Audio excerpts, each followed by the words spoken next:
Hello, my name is Christian McKenzie, otherwise known as A Fluffy Goomba on the internets. My pronouns are he, him, and I am an award-winning TTRPG actual play performer, educator, and event coordinator here in the space. And last year, I made a silly little tweet with a bonkers idea about wanting to show the bigots and the racists of the Star Wars fandom of the community that no matter how hard they tried to deny us and to keep us out of the space and out of the fandom, BIPOC individuals exist. And we're going to prove that we can tell stories better than they ever could.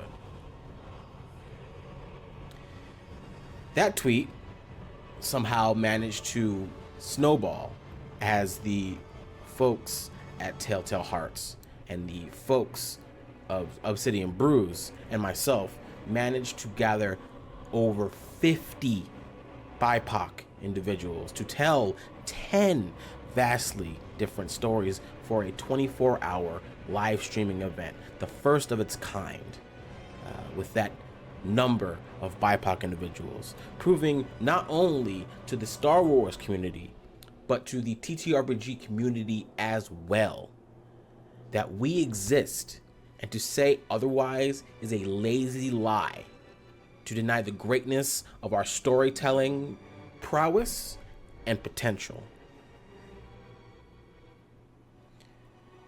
We are not just the sidekick. We are not just the best friend. We are not just the prize. We are not just the rival. We are not just the sage for all your worldly advice. We are not just second billing. We are the hero. We are the worst nightmare that gives nightmares. We are the plot. We are the inciting incident. We are the climax. Over the next 4 days, we are the protagonists. We are the antagonists. We are the story's beginnings, their middles, and their ends. Over these next 4 days, the galaxy far, far away will feel closer to home for everyone here, coated with language and dripping with culture. Over the next 4 days, Star Wars is our story. Star Wars is our playground. And to the players, just remember, your stories are worth telling. Not just these ones, but every single story you tell beyond this weekend. Every word from you matters. Every bit of emotion, every motivation, every fear, every criticism, every praise. And at the end of the day, also remember, they hate us because they ain't us. May the Force be with you, and enjoy our show. And they were at my light. Hello, everyone. Welcome to year 2 of Taletell Hearts BIPOC Star Wars Weekend. I am your first GM for the event, Candace the Magnificent, and I would like to start with a big shout out to the crew at Taletell Hearts for running this fantastic event. Thank you so much to Calamity and Christian and everybody else who was involved in this, all of the producers, our mods, our art team. Thank you so much, y'all. This is beautiful and wonderful, and I'm very honored to be here today. We're here to raise money for the Marsha P. Johnson Institute, which is a nonprofit that protects and defends human rights of Black transgender people and seeks to build community, advocate for our Black trans siblings, and so much more. Several people that you're going to see in this event identify as Black and trans, myself included, so thank you very much for donating to help protect people like me. Please be generous if you can, and no shame if you don't have any money to be generous. That's perfectly okay. There's no shame. If you can, likes and retweets super duper help, and we are going to have a flurry of tables for you to choose from this weekend to support.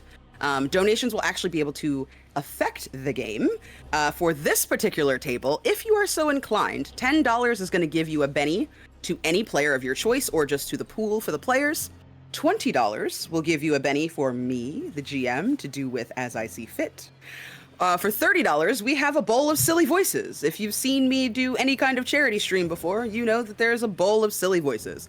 And I will select 2 to 3 options and give them to the player of your choice. You can also have me be the person who is afflicted by the bowl of silly voices.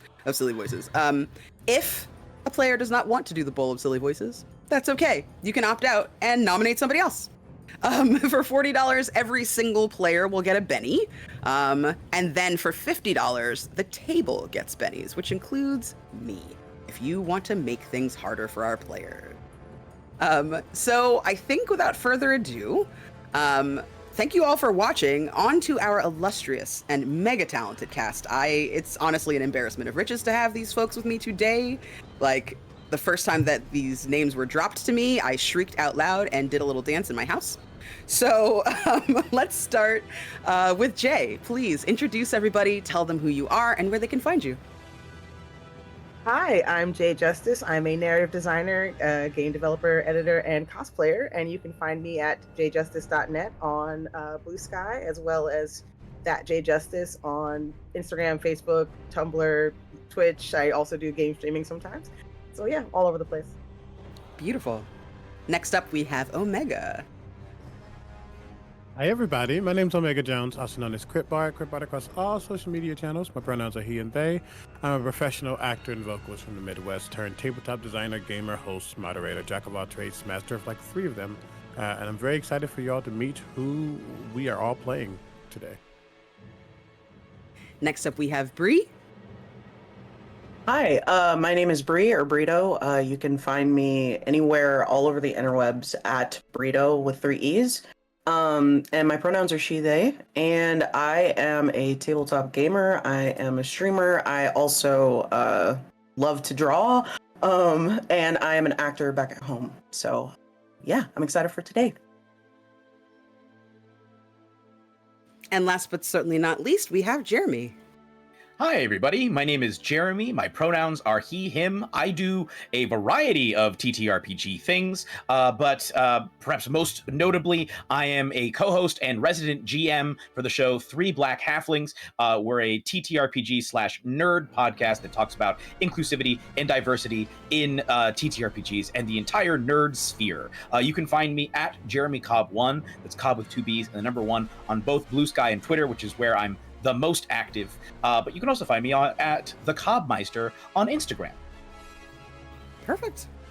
And then I am, like I said, your GM for today, Candace the Magnificent. You can find me at the Candace Marie on Blue Sky, far less these days on Twitter, and at Candace the Magnificent on Instagram and pretty much everywhere else. Thank you so much. A big shout out to our fantastic producer, the inimitable DC Lasair, and our mods in the chat for all your hard work. And thank you to DomoJason/DomoCame for this art. Really beautiful stuff, all. With that, we're going to take you into our story, set a long, long time ago, in a galaxy far, far away. We open on an inky black sky. Stars are twinkling in the distance.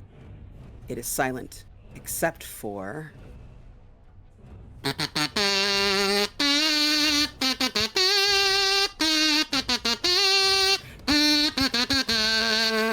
You hear an announcer's voice. The Galactic Gambit! It has been 5 years since the fall of the First Order and the botched attempt at a comeback launched by the nefarious Emperor Palpatine. There is a hesitant peace throughout the galaxy. Some planets struggle to protect their people as factions take over the vacuum of power left by Supreme Leader Ren and his troops of army, soldiers, and lackeys. A shadowy figure has hired a team to recoup a box from Dathomir and bring it to a long-forgotten location on the desert planet Tatooine for an unspecified but hefty reward. But as our heroes locate the cargo, it seems like they've been made pawns in a game more dangerous than anyone could have imagined. A wipe crosses the screen to reveal high, rocky walls and a red glow emanating from within the cave that surrounds you. You can hear slight whispers, something that feels inhuman and ephemeral. They are tickling the backs of your ears and making the hair on the back of your neck stand up, but nothing seems like an undue threat at this time. Before you, a plinth stands, and at the center of that dais, atop it, a cash box made of metal with rubberized treads on the bottom and digital locks holding it shut. As we decide which of you will be the one to reach out and grab it, as this is what you've been sent here to retrieve, let's go around the table and each of you introduce yourself, your characters, tell us who you are, what you look like, and how you plan to retrieve this box. Let's go in reverse order, starting with Jeremy. So, BL493, aka Blade, pronouns they, it, is a former wet work droid. That is a droid that was created to kill. However, after an incident that was due to a flaw in their programming that resulted in them slaughtering not only their creator, but also everyone else they held dear, they submitted to a reprogramming and they've now been recalibrated to be essentially a support droid. They mostly use their blades for cooking these days, and it is very evident that they are, well, that their nickname is accurate. They have multiple, really have one proper arm, but they have a number of appendages. Every single one of these appendages ends in a blade. Most of the blades are closed currently, but their main arm ends in a gigantic vibro saw, basically like a chainsaw at the end of their arm. They are, as I said, a droid. They are silver. They look similar to IG-88, except I think a little bit thicker and sturdier and a little bit more squat. And they are currently sort of looking, I think they position themselves behind everyone and are keeping their head on a swivel to be aware, just to keep it in case anyone happens to threaten the crew. But they're standing there sort of looking and then murmuring words of encouragement to the group, saying, "Good job, everyone. We're doing it. We're doing it. We didn't even have to slaughter anyone to get here. Hopefully we get to along the way. But in the meantime, isn't this going well? Good job, everyone." And with their closed blades, I lean forward and give everyone a very ginger pat on the back to avoid cutting them at all. Beautiful. So you sound like you're not going to reach for this box. You're going to allow the others to do so?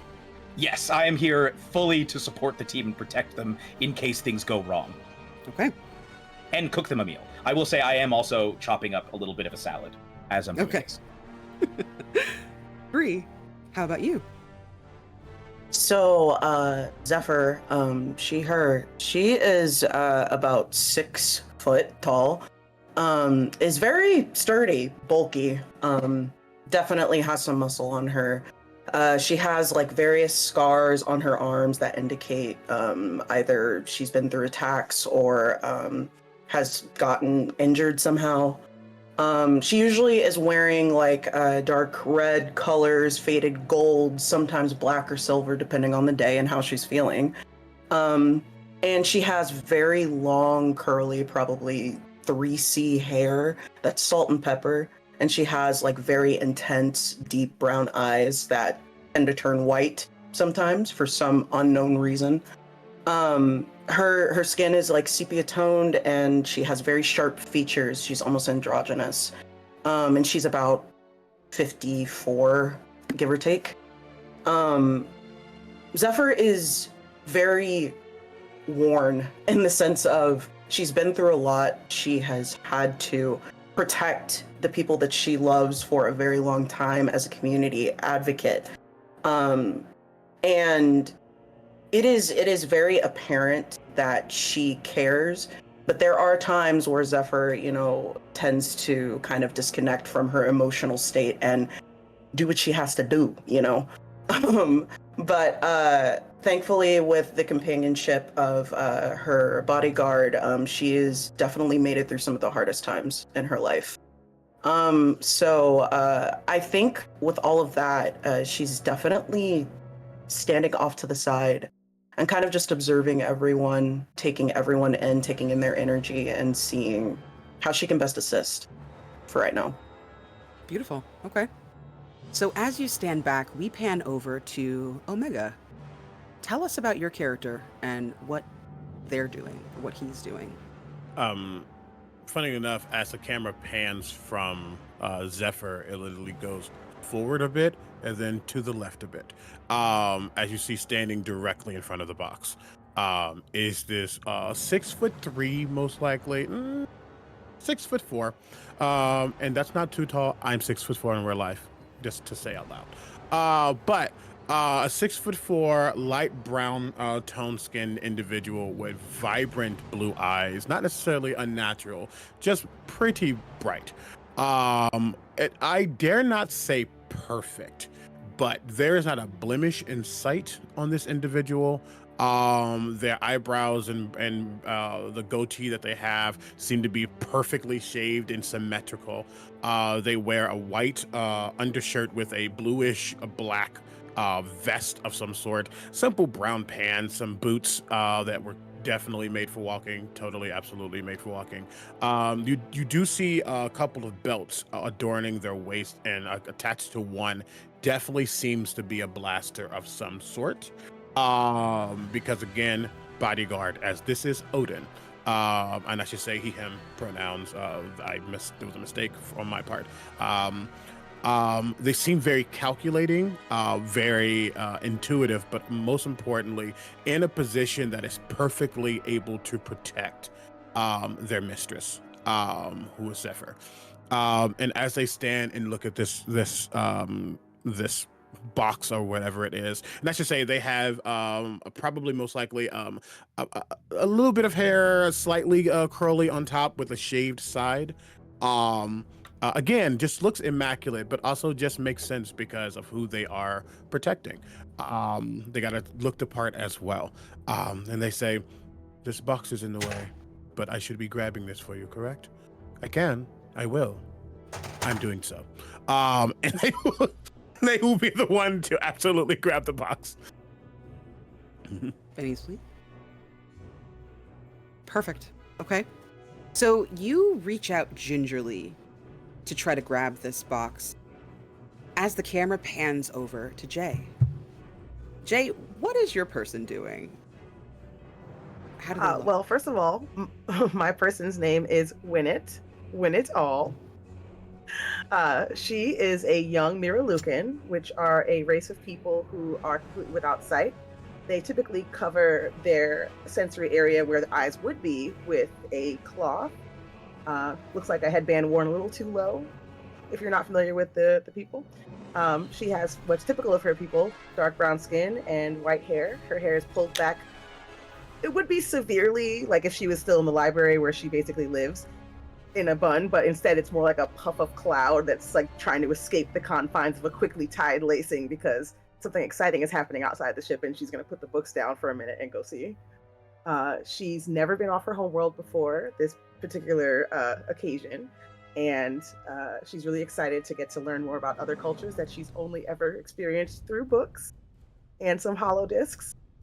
And she tries to temper her curiosity with politeness and, distance, and not being in someone's face going, why do you feel this way? Because she can't see them, but she has very strong empathic feelings about people and places, and she learns a lot just from being in someone's presence, which can be seen as rude because people assume it's mind reading, but it's not.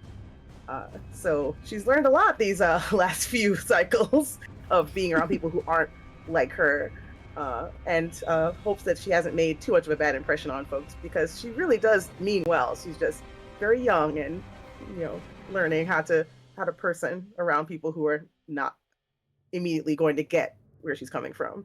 And when she sees the box, she's thinking, just because it's very new and mysterious and cool does not mean it's the thing that you've been looking for your whole life. You have to take your time and reach out and just try to see if there's any traps, try to perceive any danger, but also, I want to get that box.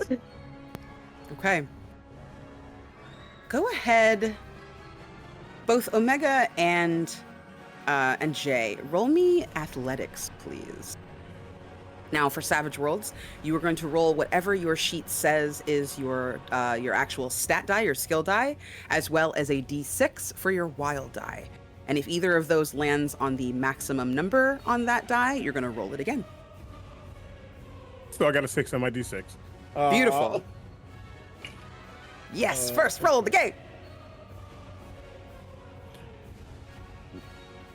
Okay, I'm so sorry. Wait. So my athletics die is a D4. I just realized it should be stronger. It's okay. It was a D4, so I got a 2 on that, but a 6 on the wild die, which then became a 4. So is that? That's a 10. That's two. That's a hit with a raise. Good. Great. Okay. Great. And Jay, what about you? I rolled a 5 on my athletics. I have a D6, and then I rolled a 4 on my wild die. Okay. So that's a 9. Before you can stop Odin to say, I want to look for traps, Odin grabs this box off the plinth and goes to turn toward Zephyr and hand it over. And you hear a rumble in the cavern. It isn't loud in a way that's alarming, but the fact that there's anything happening in here in this pretty much almost deserted planet. These people were wiped out a long time ago. There are rumors that there might still be factions of Night Sisters and Night Brothers, pockets of them here and there. But for the most part, a lot of these people were wiped out eons ago, it feels like. And as you all turn around, rising up from behind, it almost looks like an altar. There is a worn and kind of time faded and eaten through cloth over the top of this altar. It looks almost like a mix between an altar and a sarcophagus. You see a green smoke rise up from this piece of ephemera here. All of you, please everyone make me a spirit roll. Oh boy. Hey, I got a 4 on my D4, and we had a wild card die to this as well. So you're gonna roll both your wild die and your D4. You're gonna re-roll your D4 and then add whatever's on the D4 the second time to your first roll. So it's an 8 in total between the two of them. You rolled a D4. So you rolled a 4 on your D4 twice? I rolled a D4 once, and then I rolled a 3 on the D6, and then I rolled a 1 on the second D4. Okay, so that's a 5 on your D4. Oh, okay. Sorry, I'm 8 in total between the two of them if we were combining. Yeah, you're not gonna add them. You're gonna keep those numbers separate for each die. Well, my mistake. 5 then. Perfect. Okay. Zephyr? 4. Okay.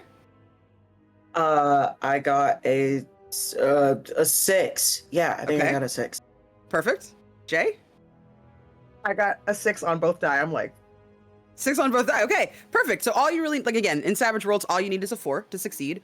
All of you find yourselves definitely balking in the face of this very unexpected vision in front of you, but everyone is able to kind of steel themselves. You are, after all, together as a team. You might not know each other super well. There are various degrees of knowledge of one another, but everyone is here for a common goal. And as you look back over, you see this green smoke turn into red robe.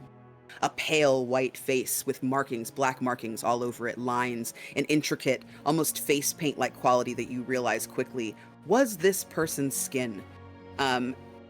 She is larger than life. Her fingers and nails are long and spindly and sharp. Her teeth look sharp in her mouth as she glares at you with these coal-like embers, these ember-like eyes. And you hear her say, "Intruders! Intruders! You come here to take from the Night Sisters of Dathomir?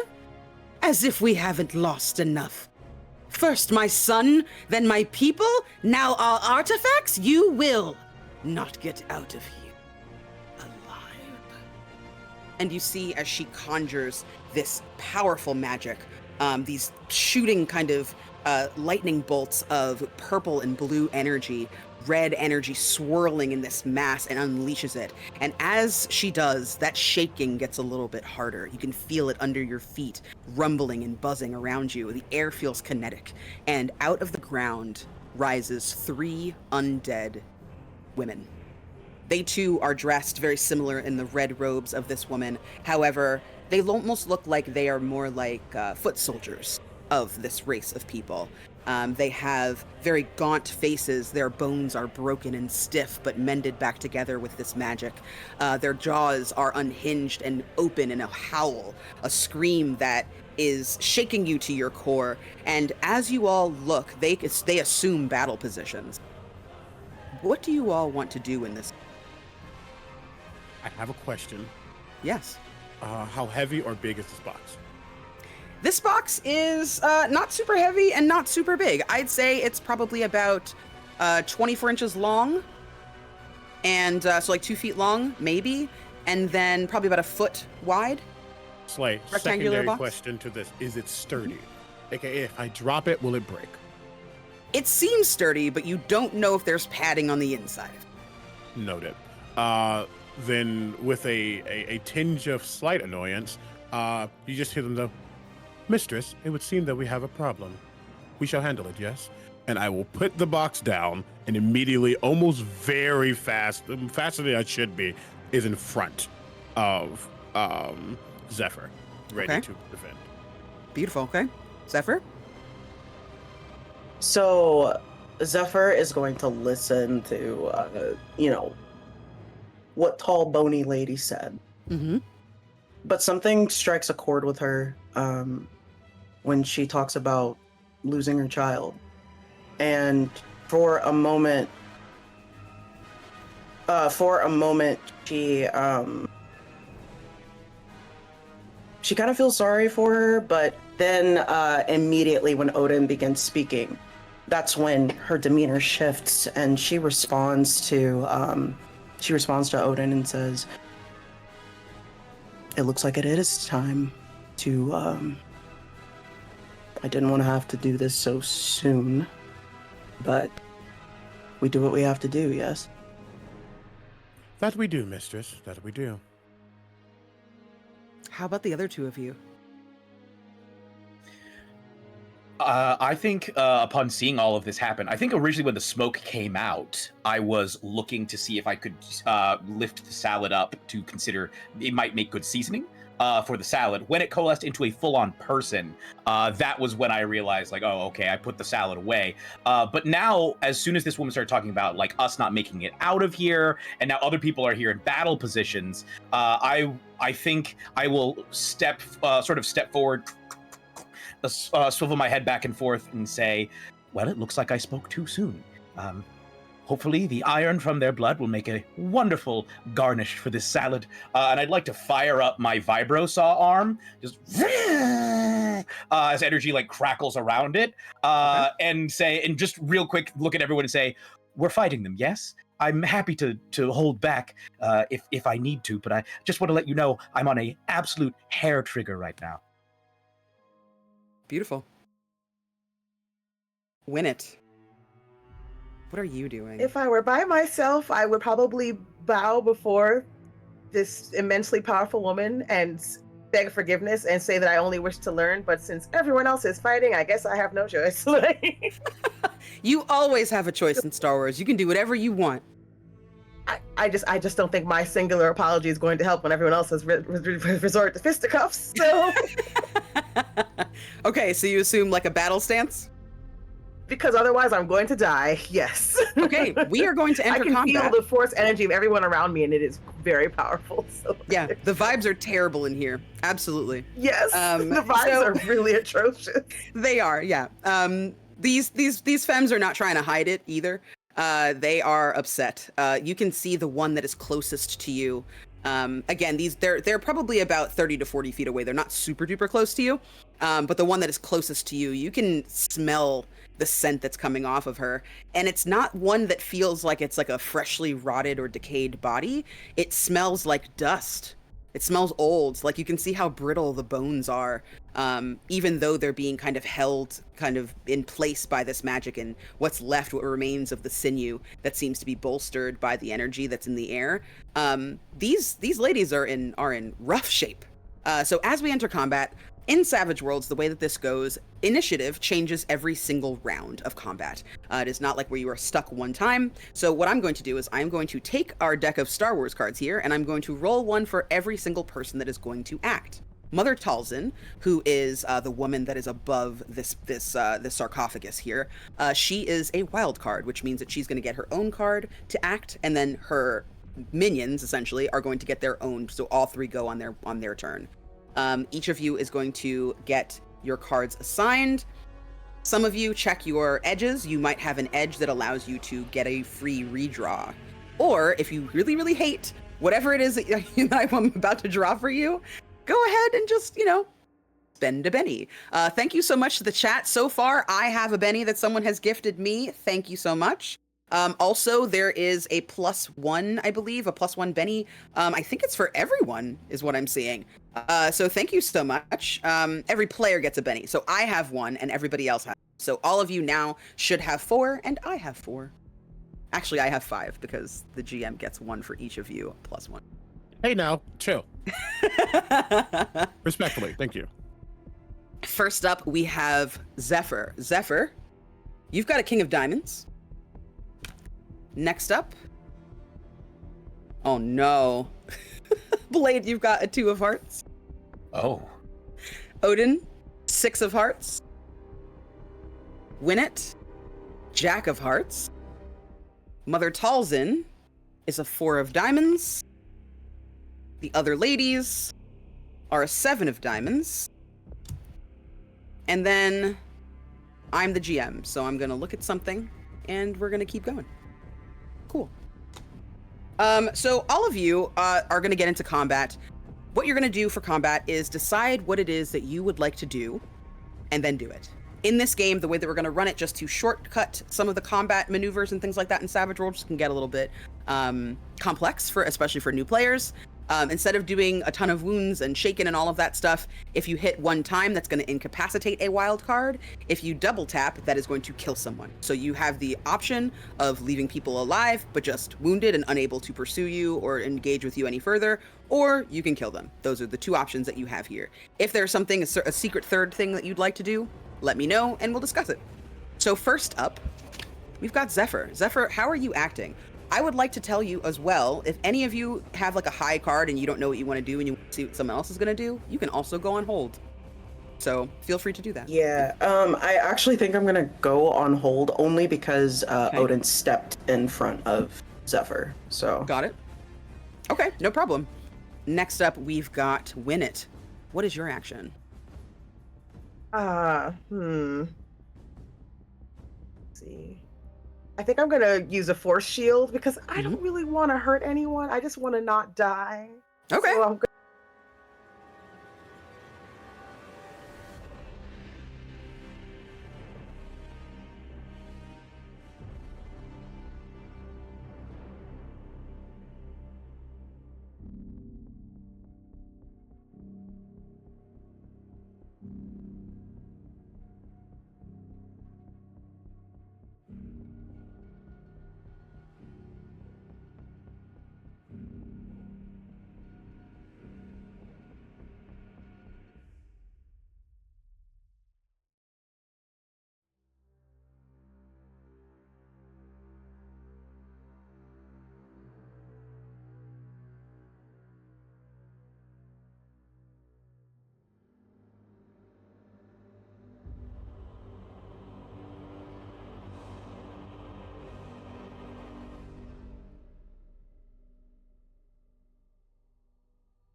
It's just Blade's gonna serve you some Oh, we're back. iron-rich Back. salad with Exactly. Yeah. Exactly. We're The back? mysterious red, mysterious red dressing. Well, we will be back, but we're back.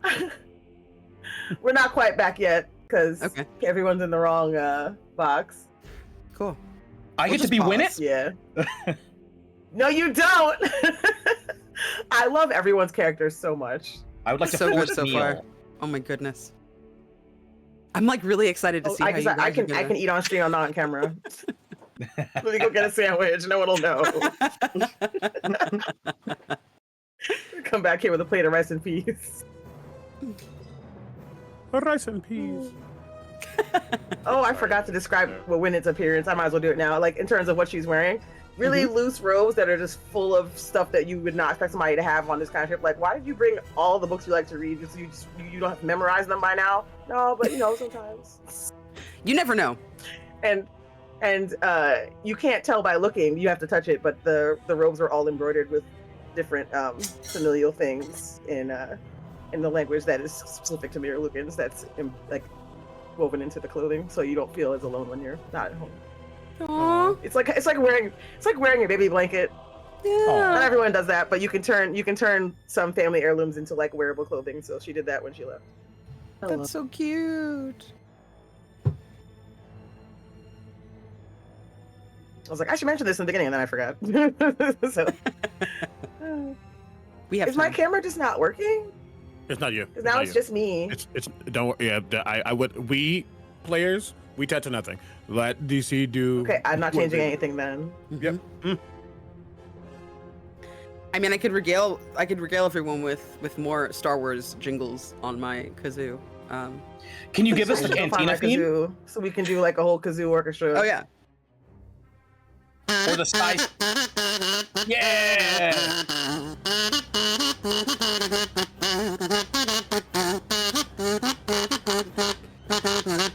Oh, it's back just in time for Ah. That's some quality kazoo jizz right there. That was Looks like we are all here. We're back. Excellent. Hello, everyone. I hope you enjoyed our impromptu chit chat and kazoo time. Get to know your Star Wars players a little bit better. It's a very okay. early intermission. Yes. So, Winnet, please tell us one more time. Right. You were feeling very bad because people have wrecked Yeah. these ladies' home, and you're like, why am I gonna continue to wreck? Like I feel awful further deteriorating these like corpses of people who were clearly wronged and like stealing from a culture that's almost dead, and I just don't want to hurt anyone, but I also don't want to die, so I cast the Force Shield and just try not to get harmed. Okay. You go ahead and roll me your force use, please.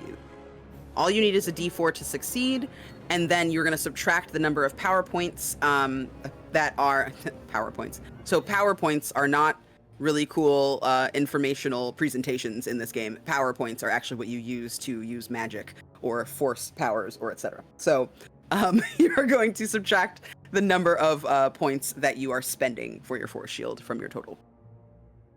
Oh, okay, gotcha. Okay, I rolled a 7. Perfect. Okay. And yes, so that means it costs 3 power points to use the shield. Okay. What does your magic look like, your force use? Ooh, this is fun. Well, when it doesn't know what it looks like people with sight. Right, that's true. But in I your know. mind, like, what is happening for you? Because when it is using her energy and it's coming from a place of sadness and Mhm. like compassion, it feels like she's literally using unshed tears because she can't cry to push away harm. And so to someone else using the force, it might literally look like a blue wave of like cool energy that's deliberately not harmful, just gently pushing back. So Mhm. if anything, if there's any like sentient force using being who's able to see this, they would see that this is someone who's just trying to avoid harm and doing minimal damage to the people who are attacking. Okay. Beautiful. So the rest of you see that blue kind of shimmering energy extend out in front of your companion. All of you are kind of just staring at this thing. It is clear that that these women are doing the bidding of their master. Her eyes are hateful, looking at all of you. When her eyes fall on you, though, and your blue shield of energy, she kind of stops for a second, and the one nearest you takes a step back and looks at the rest of the intruders. The 7, which is next, is the group of peons here. They open kind of up to the rest of you. You can see their bodies are starting to look like they are reassembling themselves a little bit, but it's clearly just the magic. It's not any new, fluid or flesh or anything like that. And out from behind their backs, they take twin blades, these long daggers that are kind of glinting in the low light of this cave. They look at all of you, and they run at the person who has a blade out. So that's going to be Blade, obviously. Blade, they're going to try and hit you to do some damage here. Let me see. So I'm going to roll my fighting for this. All right. Does an 8 hit you? I believe, have a +2 to armor. What is your parry? Sorry. My parry is 9. Oh, excuse me. My parry 9. actually should... No, my parry is wrong. I entered the thing. I should have a -1 to parry, so it should actually be, I believe, 7. So that should hit me. An 8 should hit me. Okay. Excellent. So then I'm going to roll damage for this weapon. That's going to be another D8. Just drop my D8 on the ground. I'm not here to defend, only to cut. Ooh. Okay, well that's a D8. Hold on a second. Let me roll this one. All right. That is going to be a 10. What is your armor? My armor is only a +2. Do I add it to my toughness at all? But yeah, you're going to add it to your toughness. What is your toughness? My toughness is 5, so that's 7. Okay, so this is going to bypass your armor. I mean, I don't know to what degree that your style of droid feels things, but you feel this blade kind of slice and clang, the metal sound of metal on metal, that ring kind of going out around you in this cave, in this cavern, echoing. All of you can hear it, and it slices part of the outside of your exoskeleton. It looks at you and kind of roars in your face. These things are actually pretty fast. Like, it moved up into your space pretty quickly. The other one takes a defensive motion and moves a little bit closer to Mother, seeing your vibroblade there. Not interested in you harming the person that it wants to protect. Next up, we have Odin. Odin, what are you doing? We also just got a bowl of silly voices pool.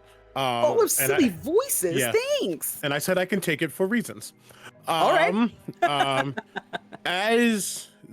So remind me, it's the main lady and then 3 undead? Yes, there are 2 undead that are looking at the 2 of you, and one that has moved back closer. Yeah, so one is like in the midfield, one is close to you, and then one is all the way back by the sarcophagus. Great, because the one that's close got up to Blades, correct? Mm-hmm. To Blade. Yeah. He first kind of like situates himself, and he just kind of looks over his shoulder to Zephyr. Mistress, would you like me to incapacitate or annihilate? Incapacitate. So it shall be. And as he begins to reach down to the blaster that's on his side, you see at the same time as his sister has hit or tried to attack Blade, and there was a success, you almost see like a shift in him. And then suddenly he says, I will do what I can, but I'm not sure if that will be possible. As a incision on the other side of him, where the gun on the right is mirrored, it seems like a cavity opens suddenly, and there is a blaster that comes out of that. As Odin is not actually a human, he is a droid as well, and he is going to shoot at the one in the middle. Okay. Now you have 2-gun kid, don't you? I do. All right, so if you're going to be wielding both of your weapons, you actually can take 2 hits. You can roll for both of your blasters to hit, and you don't have to hit just one Night Sister. You can hit 2 if you like. Gotcha. I'm gonna hit. No, I'm gonna hit the same one. I'm gonna hit 2. I'm gonna hit the one that's mid, and then the one that's closest to the person in the back. Perfect. All right. So first shot. Look, I need to do that one. That is that exploded. Ooh. That exploded. Oh my gosh. Whoa. Okay, great. 13. Yes, definitely hits. And then that is damage is 2d6, correct? Mm-hmm. 3. 3? Okay, 3 is going to get absorbed by their armor. You see her shoulder kind of knock back as she takes that blaster hit, and it like bursts the bone in that shoulder, and her arm falls off. So now she only has the one blade, but she's still like screaming and is ready to come any moment now. What about the one that's... Mm-hmm. You almost see his eyes dilate for a moment as he's remembering a past part of themselves. And as the other gun looks up, he goes, you shall not get away from me. Doesn't know where this country accent is coming from, but it's happening now. That is going to be a 5. A 5. Okay, a 5 does not hit. Okay. Well, so that's the one that's furthest away? Yep. Okay. Your shot goes wide. Your blaster shot kind of leaves the end of your gun, and you see it just graze this person, like barely kind of singeing what remains left of the hair on its head as its eyes fixate on you. The rest of you, as this is all happening, you hear that ground shaking again. Thank you so much, by the way, to the people who are donating. We've got another +1 for Omega, and thank you for the person who donated for the Bowl of Silly Voices. You guys feel that ground shake beneath your feet, that rumble. It's a lot stronger than it was before. The rocks underneath your feet start to shake, right? And start to move around. You see the pebbles start to kind of vibrate with this pressure that you are feeling. And then suddenly, that one Night Sister that was standing in front of the sarcophagus is not there anymore. In its place is a Rancor. This Rancor is not any normal Rancor. This Rancor is like 2 times the size of what you might have read about when it... normally these things can fit into like a large room. This one seems like it is huge. It is twice as large. It has very long claws. Its eyes look angry. You can hear the sound of like whimpers. I'm not going to make you roll for that, knowing that when your senses are very heightened, you can hear the sound of like whimpering. And this thing looks at all of you and it roars, it screams. You can see the remnants of this Night Sister's garb in between its gigantic sharp teeth as it looks at all of you. It is squeezing its hands in anticipation, in bloodthirst at all of you.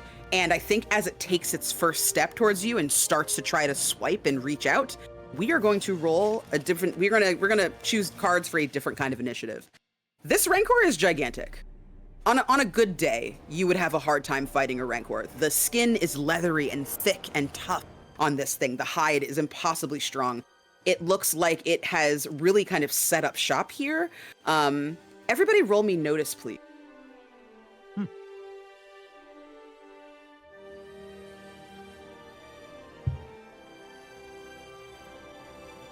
It's a 1 for me. No, I got a 4. 4. A 4? Okay. So 1 is a success. We got a success.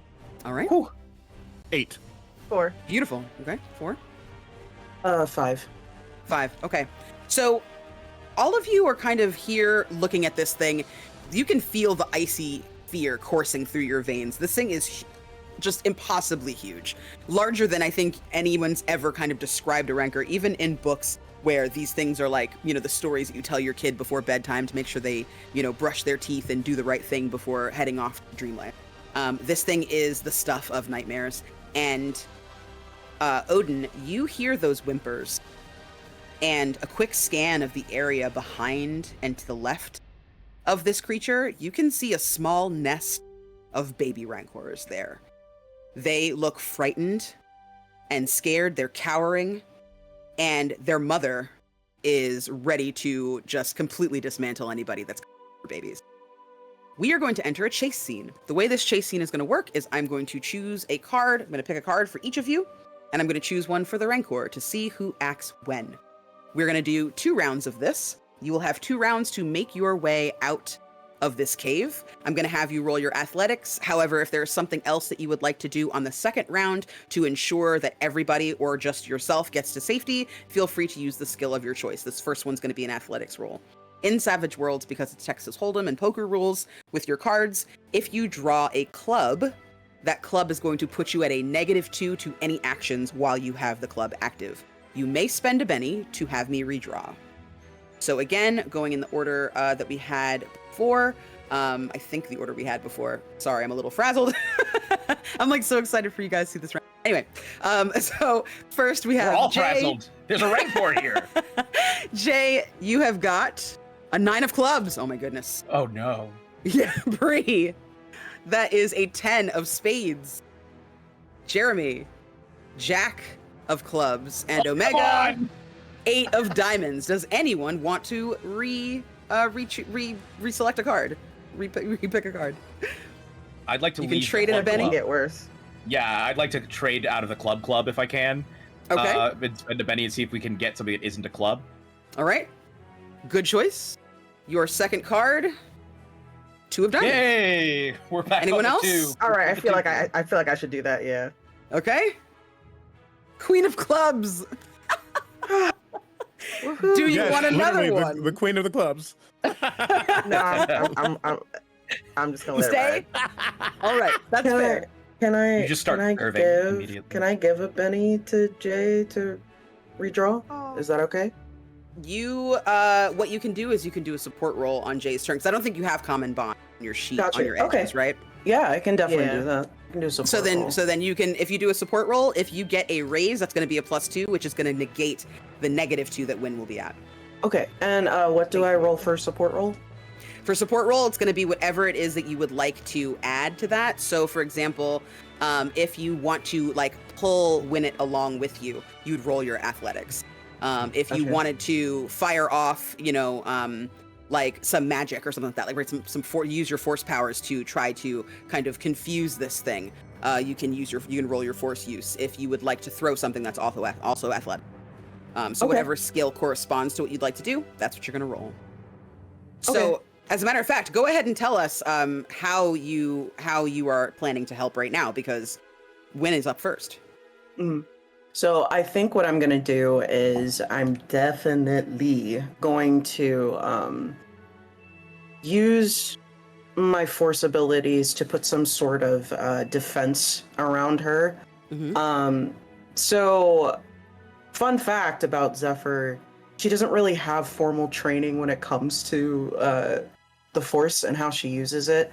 A lot of what she knows has just been picked up from life. So I think what she's going to do is she's going to close her eyes and she's going to focus, and in the air you start to see this kind of clear energy gather in between her hands. There's some sort of like sparks coming from it, like green, sometimes red, but then she focuses it in more and it just becomes white, and then suddenly she pushes it towards Winnet, and what she would want to do is just kind of create like an aura that things can sort of bounce off of just in case for a temporary amount of time. Awesome. Okay. Go ahead and roll me your force use. Okay.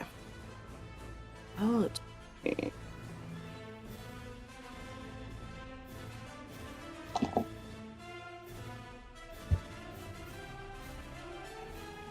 I got a 2. Oh, Okay. On both die? Yeah, well, actually it's a 1 on each die. So 1. 1 on each die. Snake Yeah. Eyes. Ross. In Savage Worlds, Snake Eyes is Oh, no. a critical failure. oh no! So something bad. So you is just yeeted gonna me into its happen. mouth, basically. It is up to the GM's discretion to decide what bad thing is going to happen, and because you are doing this during a support roll, I'm going to say that you are now at -2 on your. That is where you're at. So it's not the worst thing in the world, But Win It, please roll me your athletics to see if you can get away from this thing. Okay. Ugh. Roll a 6. A 6. Wait, do I roll again? Did you get a 6 on your 6? Yes. Oh yeah, keep it going. Okay. Explosion. All right, so that's 3, so it's a 9. Okay, beautiful. That is 2 successes, which is wonderful. So this next round, when it's time for you to do something different, if you want to do something different, you can. That's just going to go toward someone else's move. You have rolled enough to get away from this thing. So you launch yourself. I was going to ask, because we're now fighting a different enemy, is it a completely different round of combat? Because the force shield that I cast before was good for a couple of rounds in a row, so is it gone? No, not at all. You are protected in a little cocoon. You have your own personal force shield, okay. But then you also have a larger aura that surrounds you. That larger aura is definitely crackling a little bit with the magic that was kind of still residual in this air. That's the way that the failure is going to be represented there with Bree's snake eyes. There's like a little crackle in the air kind of around you, but you still have your shield up. As you turn and run, you, like you said, you are blind. However, you still have force sense abilities. Sometimes you're going to need to roll to use those powers, and it's going to cost you just like 1 point. No matter what, you're always going to be able to see something. It's just how well you see and how detailed you see. The way that I run blindness in this game for a force user is more like echolocation. So like almost like you can see the outlines of inorganic matter, and then you can see like almost like heat signatures, kind of like presences for living people. So as you kind of turn, you bolt toward the direction where you all came from, and you're able to get a good ways toward the mouth of this cave, further than the rest of the party. Hey, P, I sent you a message real quick. Next, I believe we had Odin, I think, right? Potentially. I think I had an 8 or something. Okay, so then that is actually going to be Bree. That's your turn because you had the 10 of spades. Yes. Oh, okay. Perfect. So So go ahead and roll me your athletics. You're going to be at -2 to this. But if anybody, you can spend a Benny to re-roll if you do not like your score. The only thing you can't re-roll is damage, unless you have a skill that lets you do that, and you can't re-roll Snake Eyes. Gotcha.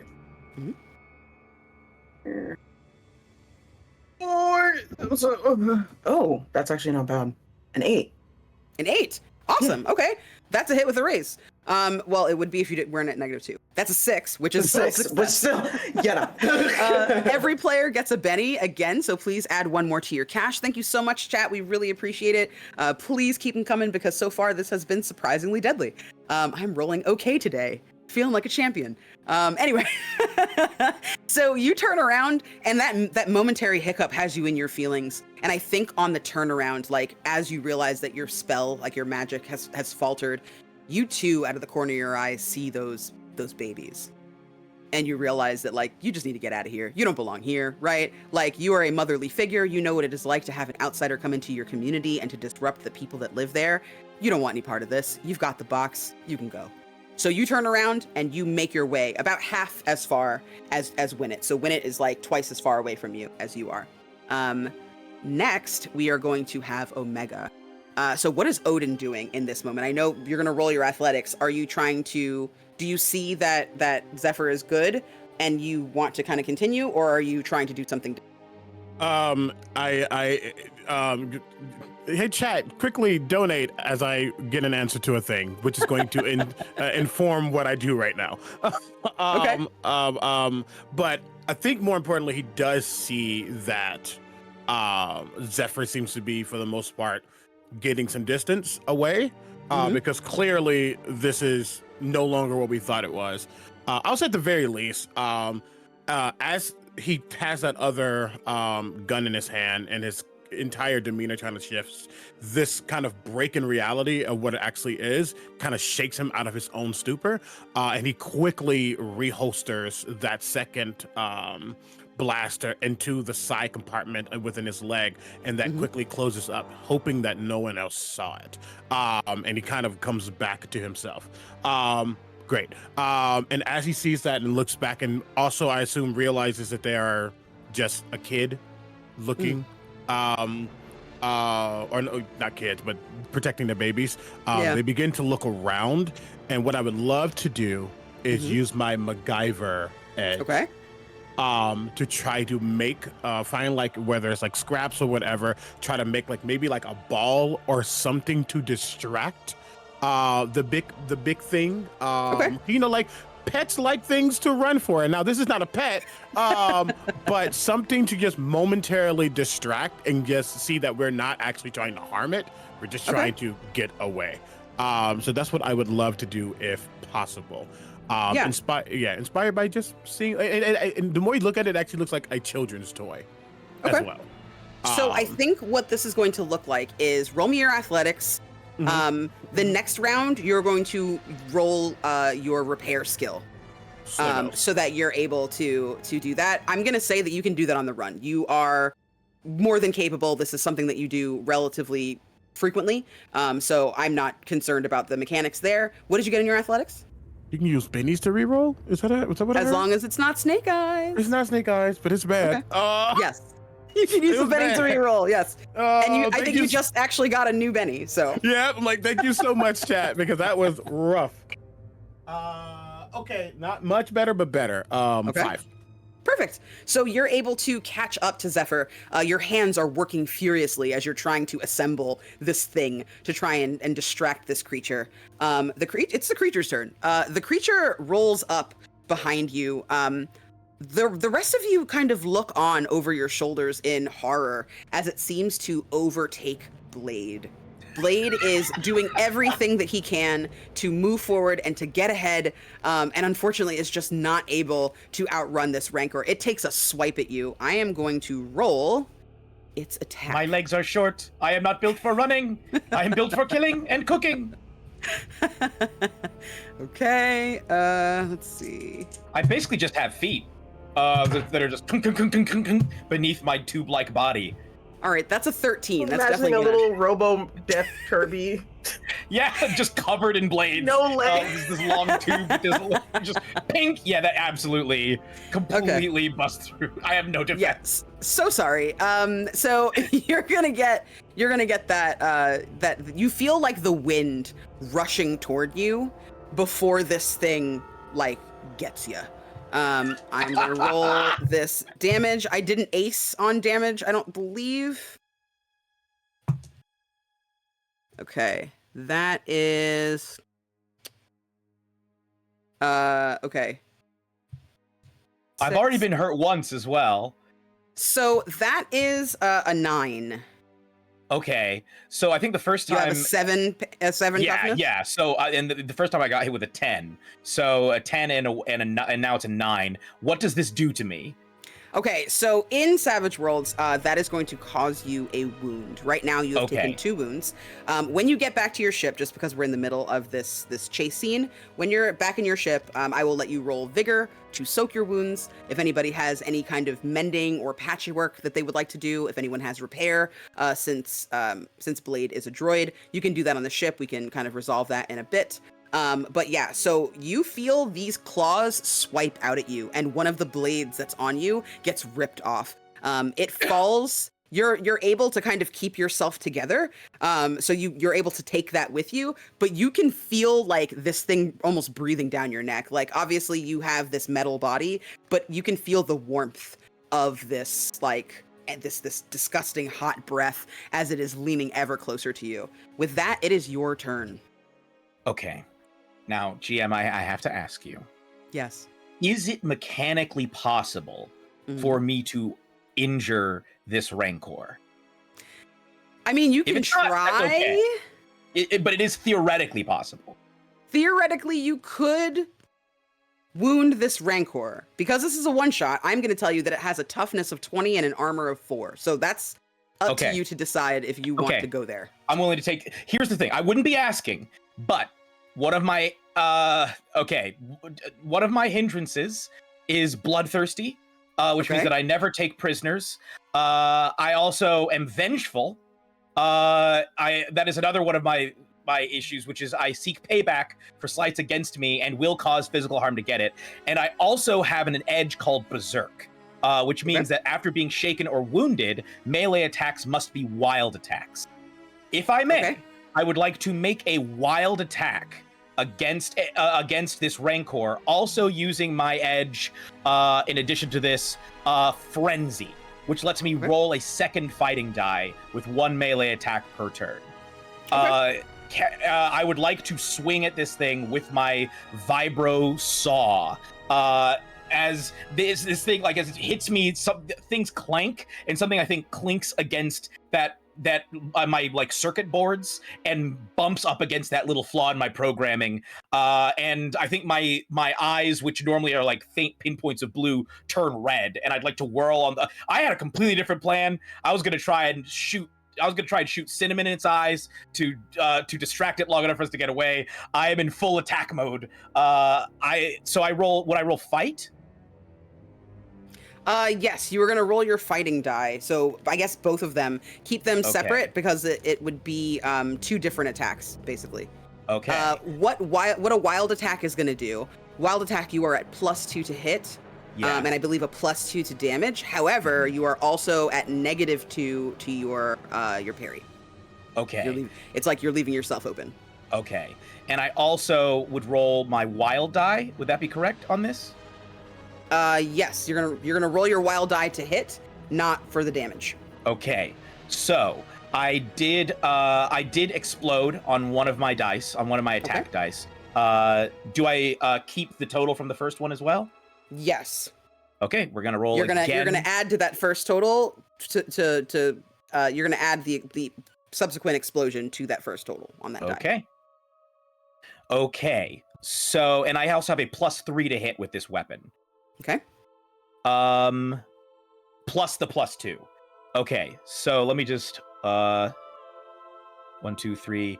That is going to be 21 to hit. 21 to hit? Yeah. Yeah, that hits. Okay. And then the damage. That is actually a hit with a raise, so you're going to roll an extra d6 on your damage. Okay. And then the damage is strength plus a d12 plus 2 plus another 2 because I'm wild attacking, right? Yep. Okay. And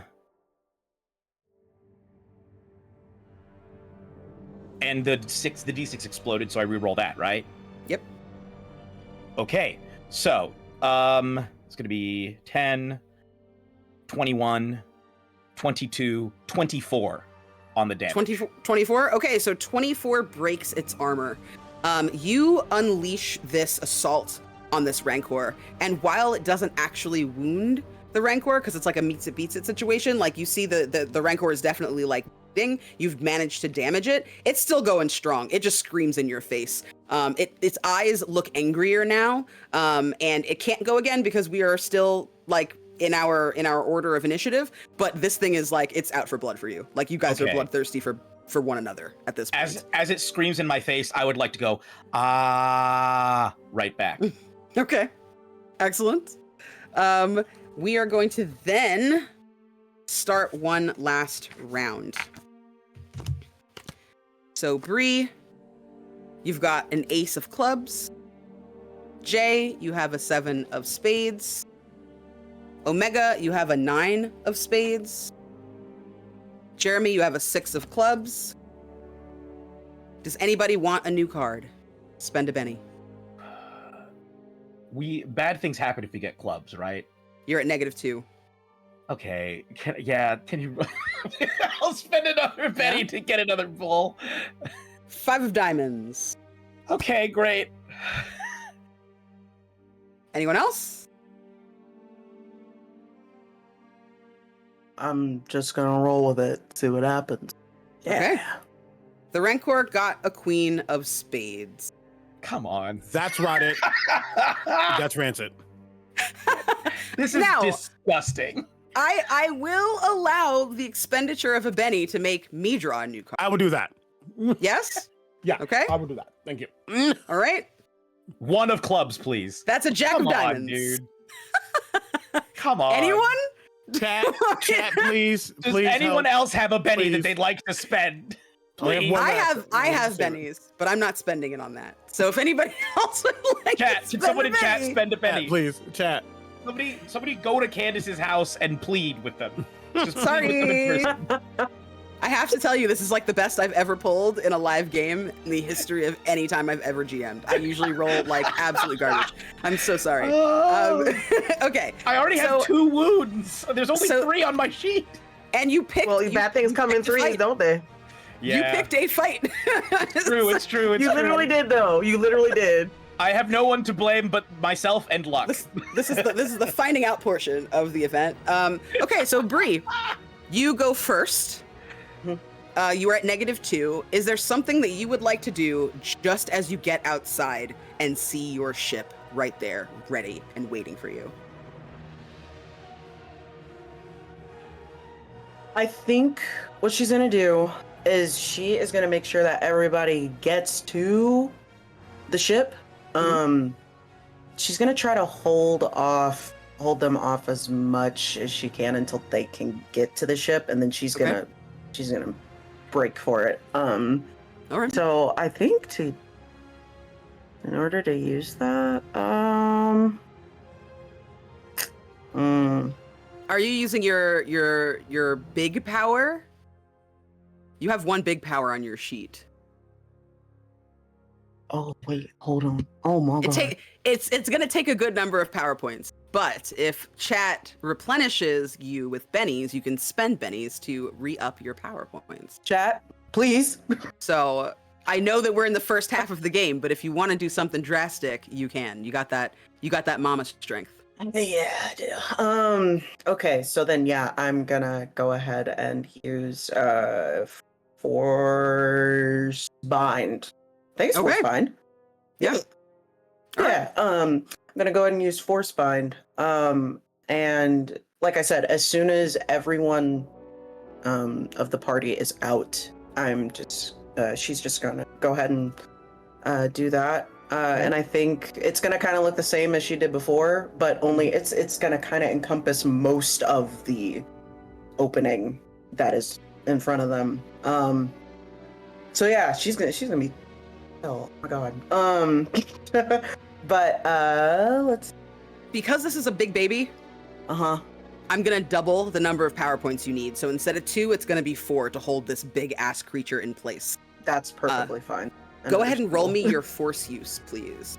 Okay. And remember, you're at a -2. Okay. Let's see.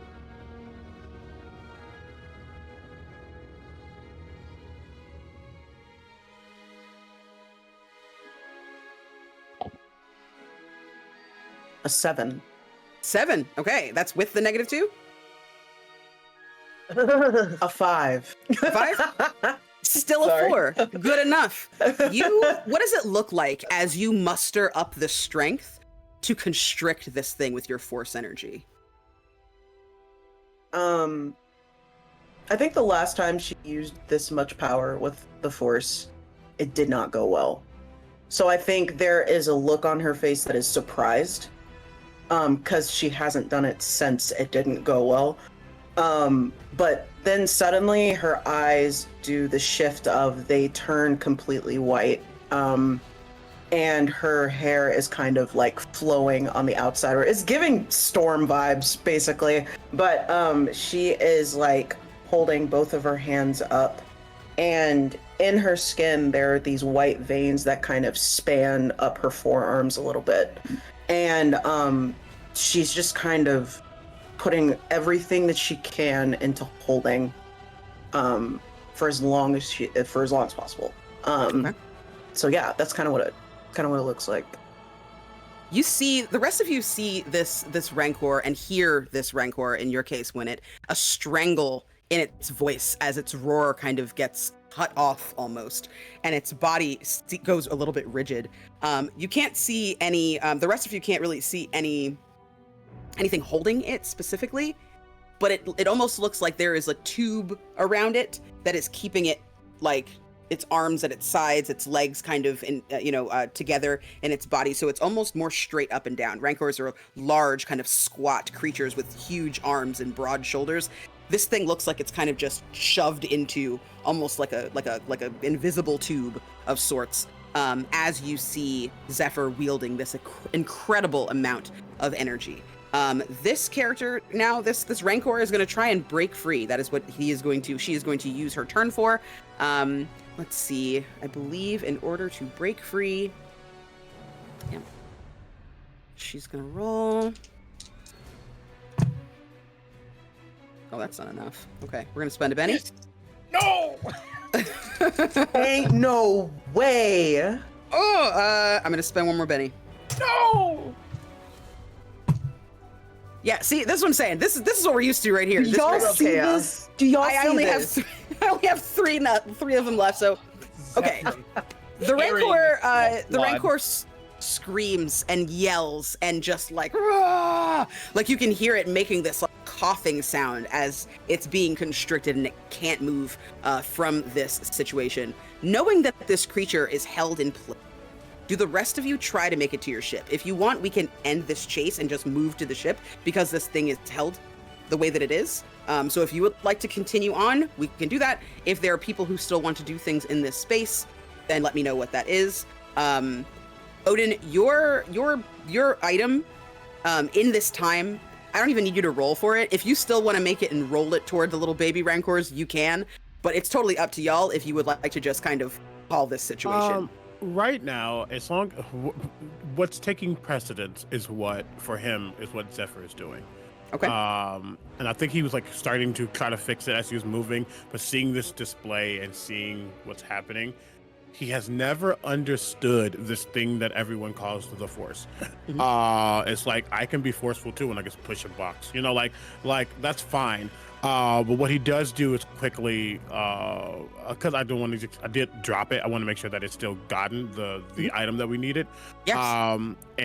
But more importantly, he will get to Zephyr, and like stand like while she's facing the Rancor, he's facing the ship, but again, like it's kind of offset, and he's gonna put a hand on her shoulder and say, "You're not the sins of your past. Do not do too much, mistress." And she is just like trembling because the amount of strength that it's taking. And she looks over at Odin and she's like, just a little longer. Give me a little longer. And she just like does another like push towards this force field. Okay. She's not backing down right now. Then I would just say he is intending to, as long as Blade and when it get by, that is when he will begin. Actually, to be fair, once Blade and when it get by, if Zephyr is still holding on, that's when he's going to drag. Okay. And because he's seen when things happen too long. Okay.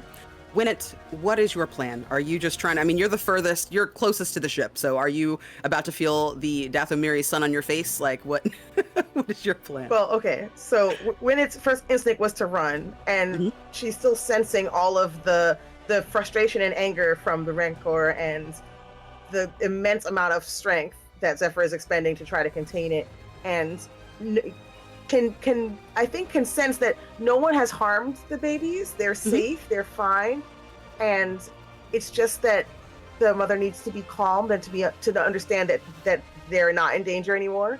So when it wants to try to use empathy to calm the creature so that Zephyr doesn't have to push herself anymore, and that everyone can leave safely, and that the Rancor can go back to her baby. So I think I want to use a PowerPoint to try to make a bond with the Rancor and say that everything is going to be fine. We're going to be okay. Beautiful. Please roll me your force use. Alrighty. That's 1d10 for my force use. I rolled a 9. Beautiful. That's with a raise. You reach out to this creature, and although you can't understand the language that's being spoken in your mind, that connection that you're making with it, you can feel its emotions, its fear, its concern. It's angry because you are unfamiliar. You can feel that this space is comfortable for it. It has found this space abandoned and has claimed it as its home. It doesn't seem to have any agenda other than to protect young. And I think the moment that you kind of reach out and you open yourself up to it so it can also sense what you're feeling, that sense of calm and concern and apology that you had previously stated feeling washes over this thing. Zephyr, you can feel the struggle stop. The struggle completely goes out of this creature's body as it relaxes within your grip. And as you lower it to the ground, because it started to kind of like lift a little bit off of the ground with its struggle, as it like lowers gently to the ground, you see its eyes kind of go from that flaming, angry look to something that's a little bit more soft. And as soon as it kind of like gets its bearings, it looks back over its shoulder at its family. Blade, are you continuing to try and harm the Rancor, or trying to... So, I think ordinarily once this kicks in, it's very, very difficult for Blade to stop. If there was a situation where someone had just like scooped them up and carried it onto the ship, they would have just been like, "Let me at him," or somewhere else more like a "Let me at him," as they're being carried away. As it is, they've essentially been left to their own devices. So what it's going to do is recognizing that this thing is turning away and kind of like there's still sort of an awareness like, oh, right, we have a mission. I have to make a smarts roll at -2 to try and break out of this. So that's what I'm going to try. I'm going to try and snap myself out of it rather than try it. That's what I'm looking at mechanically. That's what the Berserk Edge says. Could I know it's kind of out of turn order. And this might be spicy, but could I see that he's trying to come down from his directive, essentially, and attempt to support him? Oh, Blade, that's up to you. Yeah, I think it's pretty. I think at the end of the Blade's going to say, "Oh, right, oh, no, oh, and there's just gonna be like a lot of like twitching of the head and like as you can see it trying to pull itself away, almost like grabbing its own arm, like Dr. Strangelove trying to stop its arm from like pulling like the vibro saw towards the Rancor right now. So yeah, absolutely. And I What think, skill would you like to use, Odin?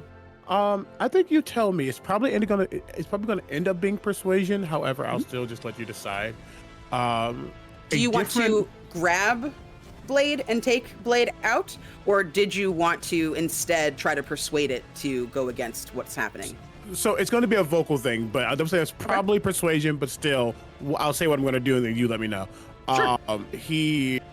As he watches Zephyr hold back, and he looks back and sees the droid trying to get back to their own state of mind.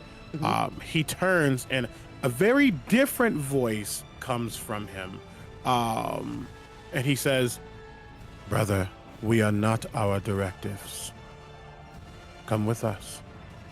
And it is very mechanical. Okay. Please roll me your persuasion. And I'm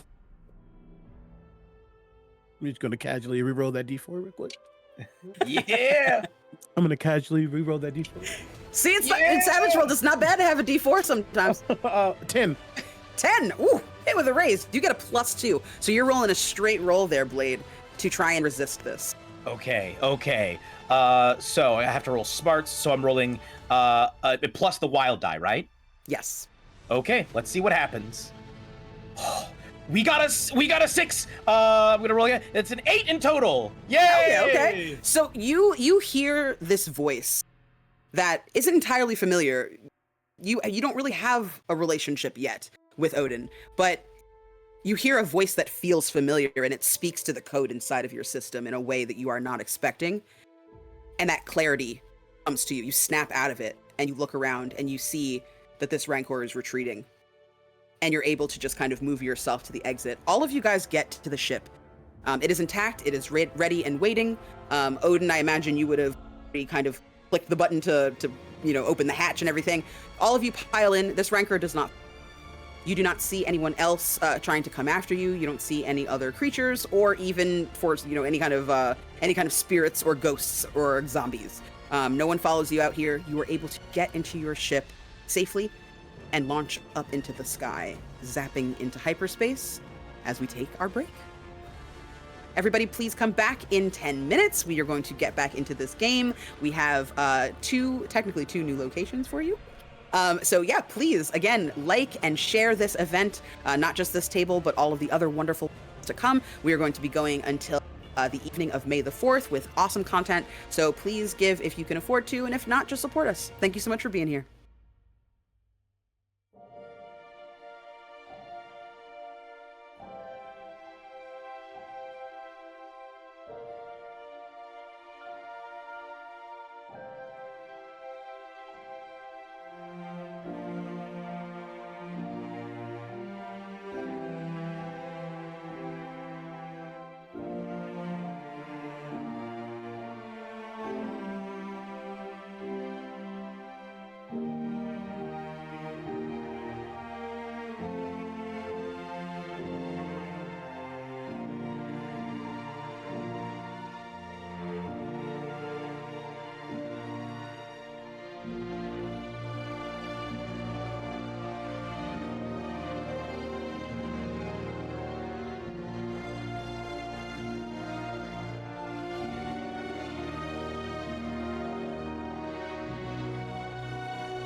Last year, this event helped raise money for Black Girls Code, a nonprofit organization that focused on engaging African American girls and other youth of color with computer programming education to help nurture their careers in the tech industry. This time around, our weekend-long BIPOC Star Wars TTRPG charity event is raising money for the Marsha P. Johnson Institute, an incredible organization that focuses on protecting and defending the human rights of Black transgender individuals by, quote, organizing our community, advocating for our people, creating an intentional healing space, developing transformative leadership, and promoting our collective power. With the state of the world, we want to highlight and reiterate that trans lives matter. Black lives matter. And remember that donating is amazing. It's fantastic. But only one step in making actual change. Actively being the change you want to see in your communities is important. Change in your conversations. Change in your advocacy. Thank you, and enjoy the show.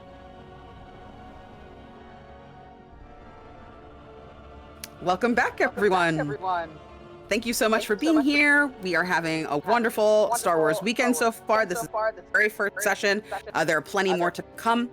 If you're interested in watching more content like this, please come back tonight around 8 p.m. For GM Justin. He's going to be running something fantastic in the Call of Cthulhu system.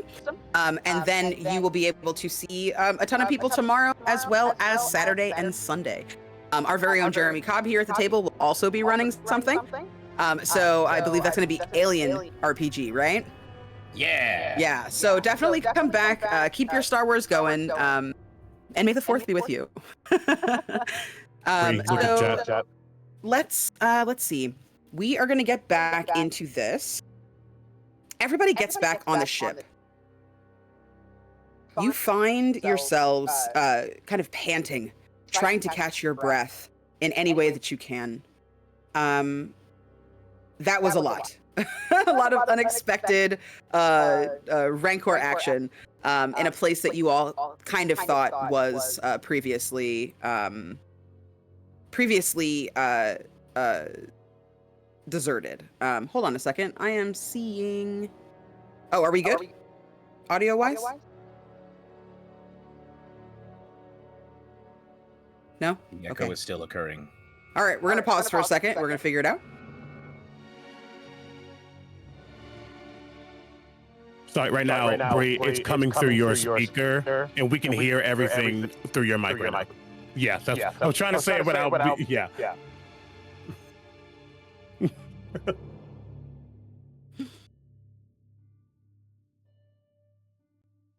Take the chance to say, hey, donate. Yeah. We are. You know what? Now is actually a really good time to talk about... This is a good choice. Oh, sorry. Go ahead. I was just gonna say you have a silly voice? Yeah. Somebody donated us for a silly voice, and I said I would do it, but we never got a chance to actually talk about it. Beautiful. But yes, we have a bowl of silly voices, and I'm happy to do this one. I do have a bowl of silly voices. All right, let's choose the first two options. If you do not like these options, I will dip back in. We've got Kronk from The Emperor's New Groove. We've got a little kid. Would you like two more? I mean, these are all good. I'd just like to hear two more. Okay. Two more. We've got... a little French coquette. And a Southern Belle. I think both of those would be funny. Let's try the French coquette and see where that little goes. French coquette. Little French coquette. Little French coquette. Okay, awesome. So, you're all back in the safety of your ship.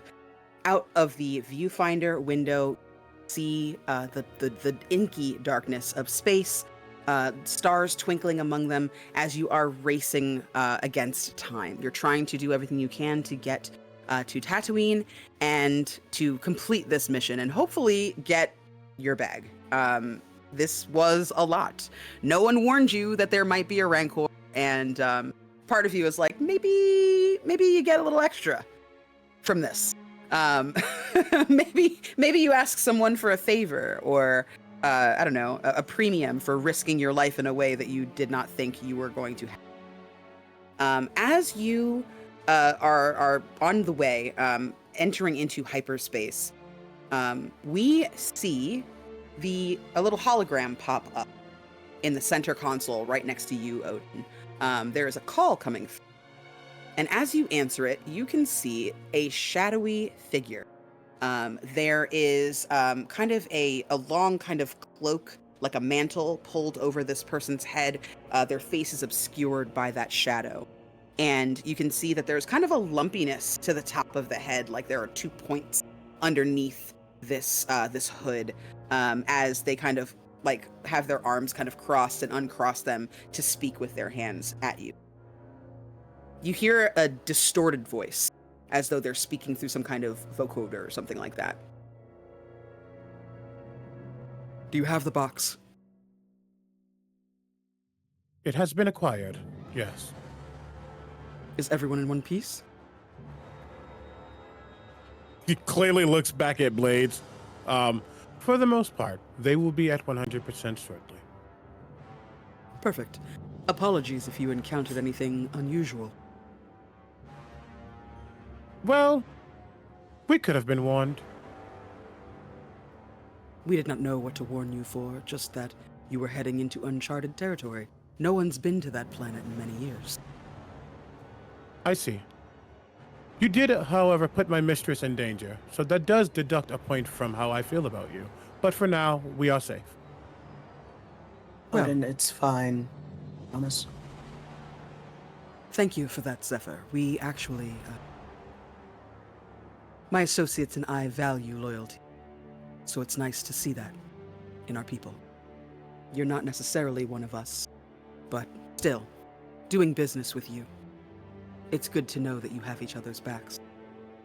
Are you on your way to Tatooine? Yes. Please prepare to receive an upcoming transmission that will tell you the location as to where to park your vehicle. Your ship will need to remain there, and a transport will come and pick you up. You'll be delivered to a cantina, and then from there on foot, head to your final destination to drop off the box. Are we clear? Understood. Understood. One more thing. Have you opened the box? No. Do not. That is not for your eyes or for you to handle. Do not open that box. Understood? This is What if- good to know, as considering I was going to throw it onto the ground to protect my mistress, but now I will keep it much more safe. It is appreciated. We'll see you soon. And they immediately just are out. The hologram kind of shakes for a second, then it kind of the static kind of takes over before it goes. And then you see the planet of Tatooine in front of you. And right there, just as Fulcrum had said, you can see the location where you were supposed to land your ship. As the ship crests through the atmosphere, is there anything else anybody would like to do before we... I was just hoping to touch base with the rest of the party just to talk about what possible threats there might be. Briefly, I think as I'm preparing myself, I think I would say, excusez-moi, I was wondering if we could briefly discuss.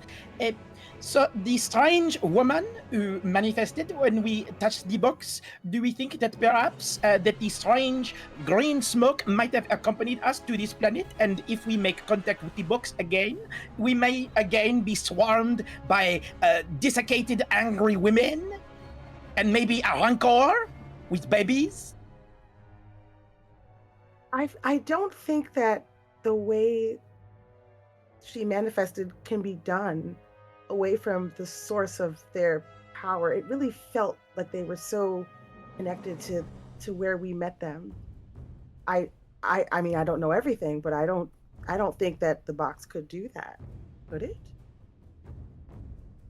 You would know better than I. You are so wise, Winnet. Here, I made you a puff pastry. And I open a flap on my chest and slide out on some blades a little pastry that I made you. Thank you. It smells delicious. You are welcome. And I would like to distribute puff pastries to the rest of the crew as we begin to land. As you distribute those puff pastries, that blade that Rancor took off of clangs to the ground. Oh, I look down and say, "Oh no, this is not good. I seem to have dropped part of myself. I am beside myself. Could someone maybe help me reattach this part of me to myself? I am falling apart emotionally and physically." I'm so sorry. I have no. Stuff Patreon mouth quickly. Tries to help. I have never broke this hard in a game ever. Kudos to you. This is why we like the bowl of silly voices. Oh my god. This is why it is worth your money, everyone. This is the magic. Oda's gonna put the ship on autopilot for lack of a better word as it begins to make its descent. Though that's probably the worst time to put it on autopilot. It's fine. Full sandstorm. When it's awkwardly holding this arm, like I'm not sure what to do. Could someone give me a hand? Oh my god. He will take the with permission. He will take the blade from Winnet and say thank you. And he will turn. Oh my god, I can't make it breathe. He will. You will see as he grabs it and begins to put it back in its position. You will see his own finger suddenly like open up into small sections, and you'll see almost like a toolkit, for lack of a better word, with like electric, like little zips and things or zaps and things to like start to actually repair it. And he will say, "Were you always?" That's not what he says. He says, "First of all, this new voice of yours is quite intriguing. Why this one?" I am wondering if maybe it was another flaw in my programming, that sometimes I become bloodthirsty and violent, and other times I become a little bit of a flirt. And I bat my eyes by blinking my my light eyes on and off a few times. Does not compute that at all. Well, I will get your blade back on. Though, if we can fix this voice for you, if you prefer, I will. Honestly, I think it is part of my programming to just accept what comes along. So if this is me now, then I will embrace it. I see. Well, just know that you always have a choice in who you are. And he will repair officially. Please roll me your my God. your wild. I actually can't. Can I give the help? Can I help assist with this? Just yes, you can. Yeah. What are you doing? I would like to. Well, I have a lot of like snips and scissors and little things, so I'd like to help, like twisting wires together and different things like that to help. Do you have the repair skill? Yes, I do. I do. Go ahead and roll me your repair. Skill. Okay. Also, chat, if you are watching this and you would like to get in on the action, in the chat there should be a list of all of the things that you can do to donate your money to affect the game. That also includes adding bennies so that people have free rerolls. So that is a 3 and a 2, and I only have a +2 to recover from being shaken, but I don't have anything that will help me, unfortunately, that will help me boost my repair. Do you have the support edge? No, I do not. Okay. Do you want to spend a Benny to re-roll that, or no? I don't have any bennies. I'm all out. Okay. Well, luckily, I'm gonna give you.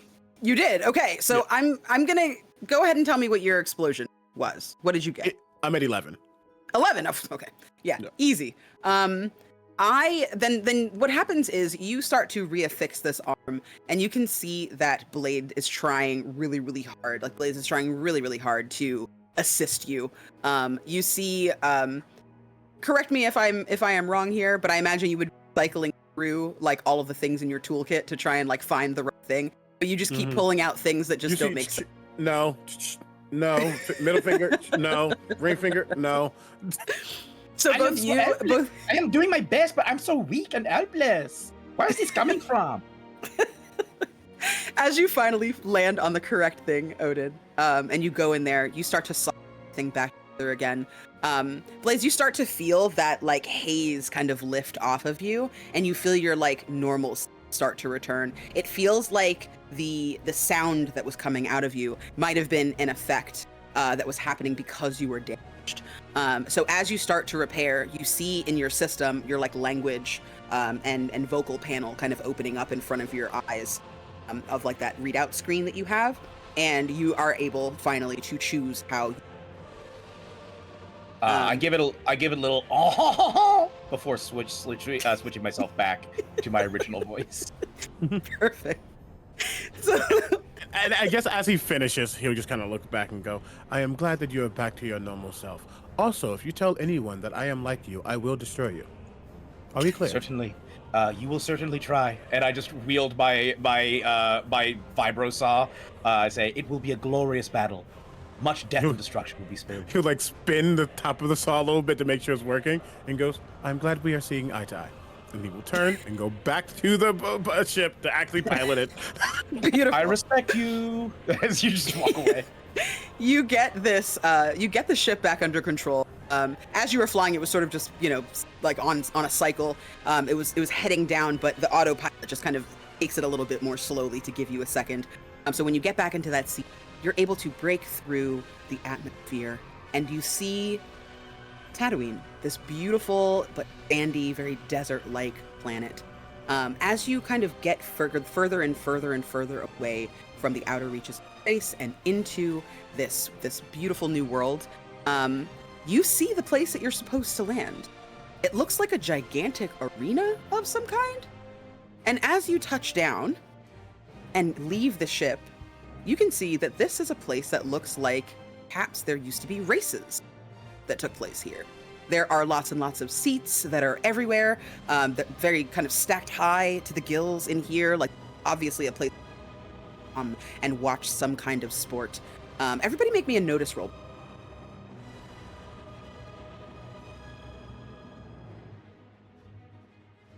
It's 5. 5, okay. 6. Okay. Oh, 6. Okay. 8. 8.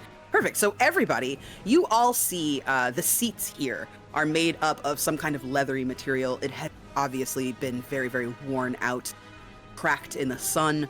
The twin suns above you are beaming down. You can see that they look absolutely beautiful. It doesn't feel as strong of a light as you would expect with twin suns, but it is still very hot and very dry, this area. And that's clearly taken a toll on these seats.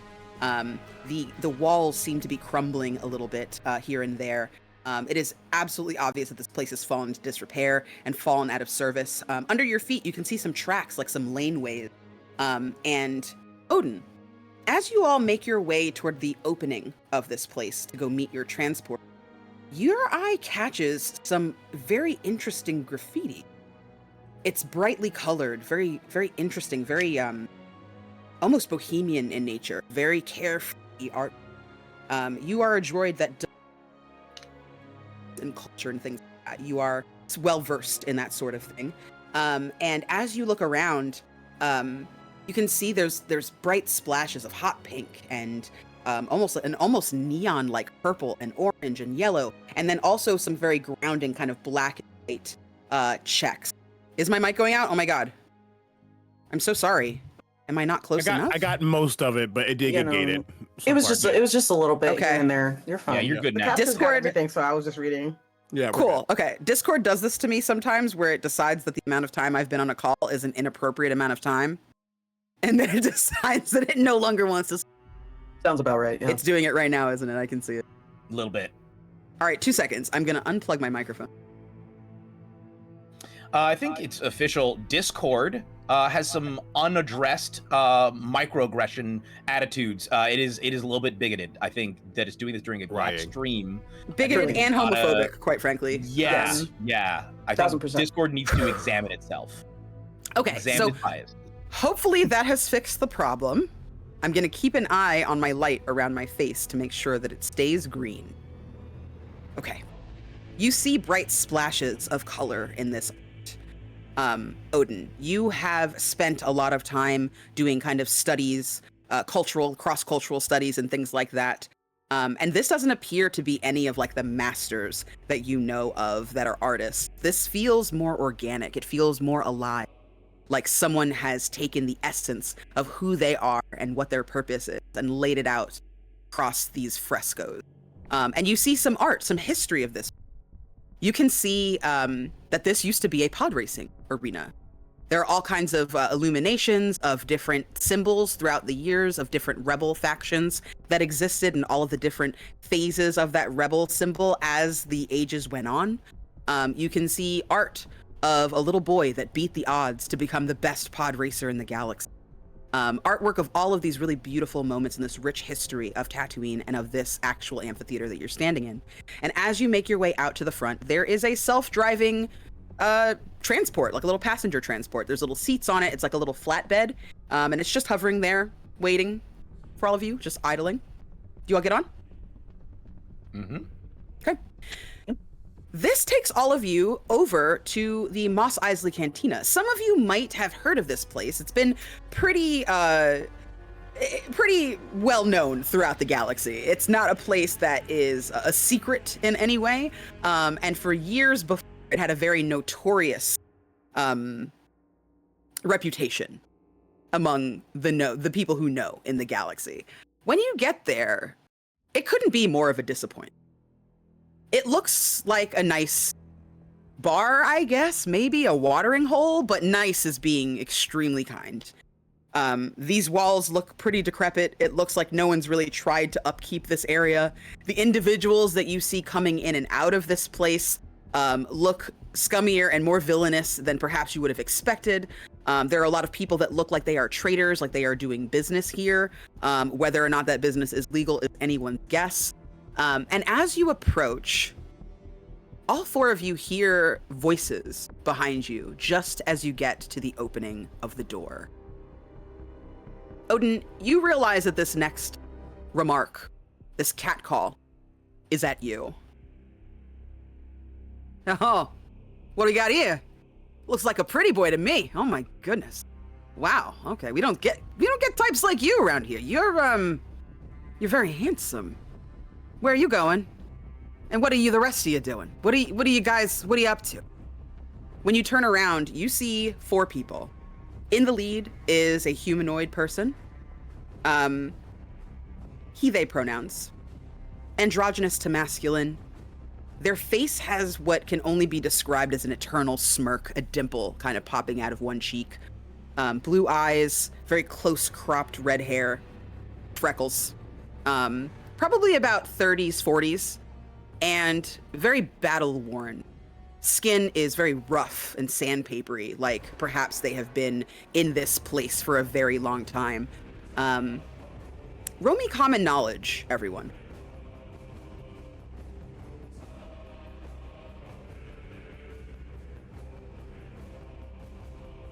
Six. Okay. Four. Okay. I got a 2. 2. Okay. So everybody with a 4, you notice that there are 2 humanoids here, as well as 1 Trandoshan, which, if you have watched Star Wars, that's Bosk, as well as 1 person who might not be familiar to all of you, but to some of you, you will know that person as a Weequay. The Trandoshan and Weequay are both dressed very similar to pirates.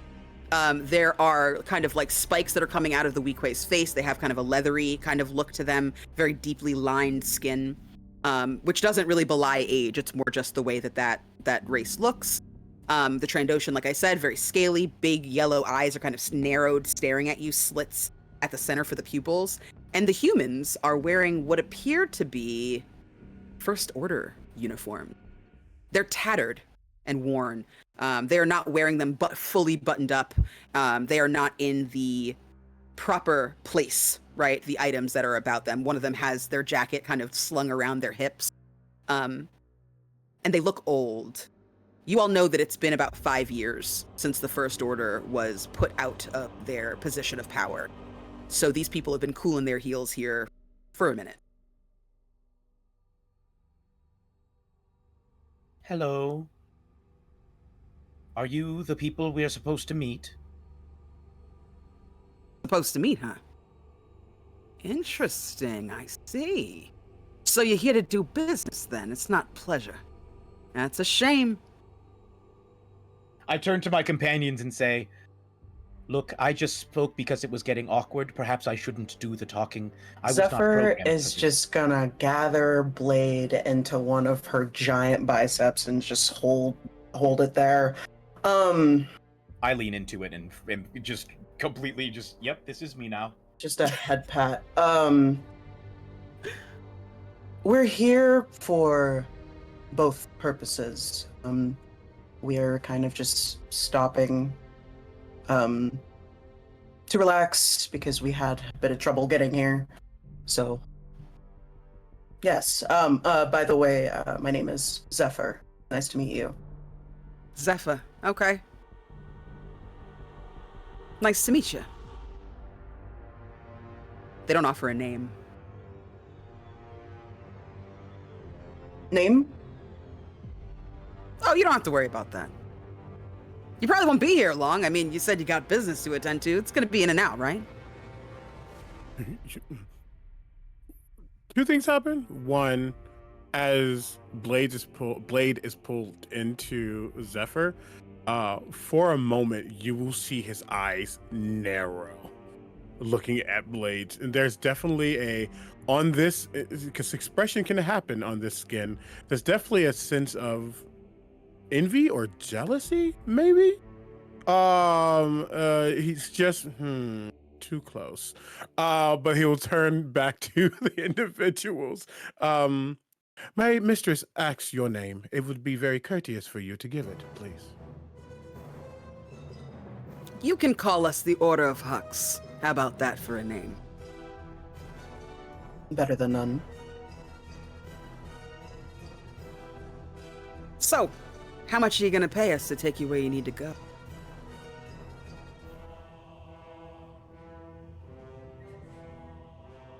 How much is this payment you are asking? That depends on how much you got. It quite literally does not depend on how much you have. There's a thing called a rate. What is your rate? Our rate is 75% of whatever's in your pocket. That is not necessarily a rate.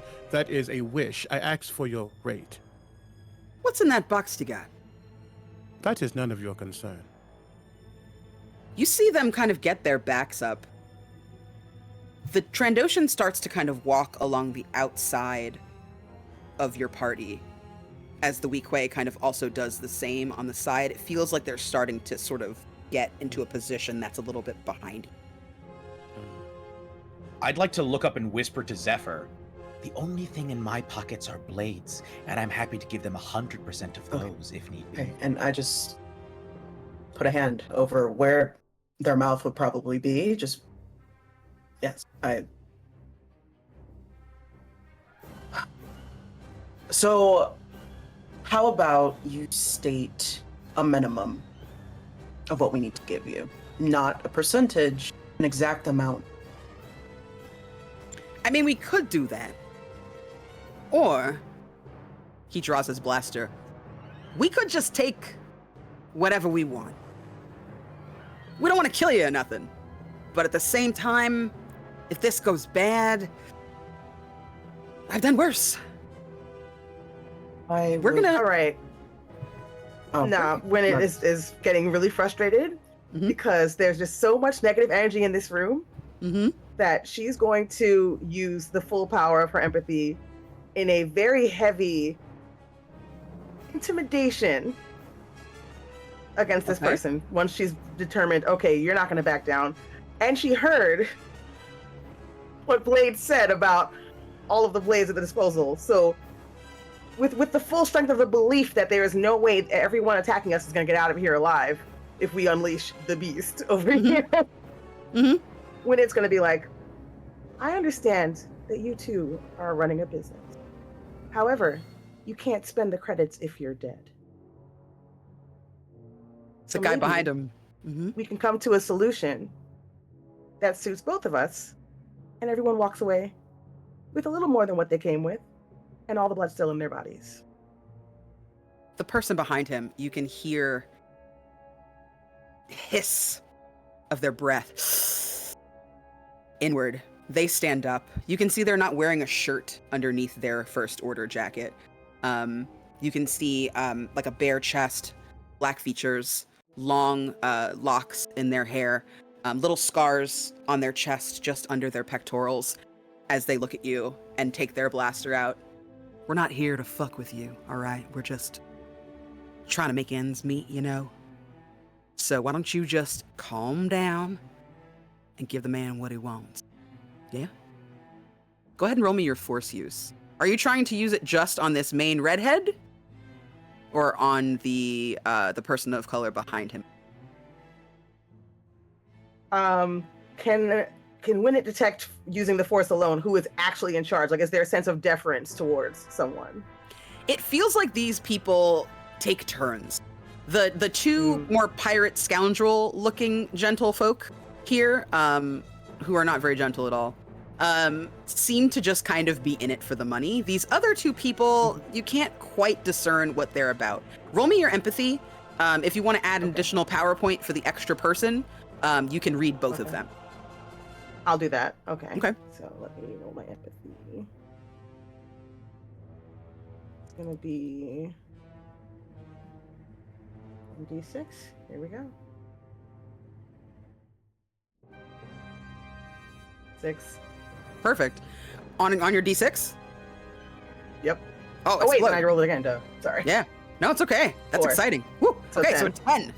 Hit with a raise. Okay. So you kind of scan your mind over this person. And again, you can't really see like features necessarily. You can see the planes of the face, but you can't really make out their features with your force sense.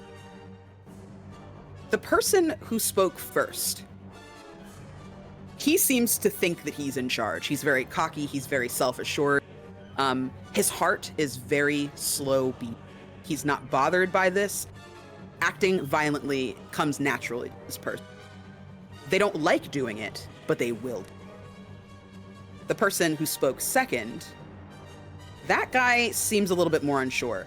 He also clearly is in charge of this group, but prefers a less violent approach. You get the sense that this person is hungry. There's a reason that they're not inside and instead are out.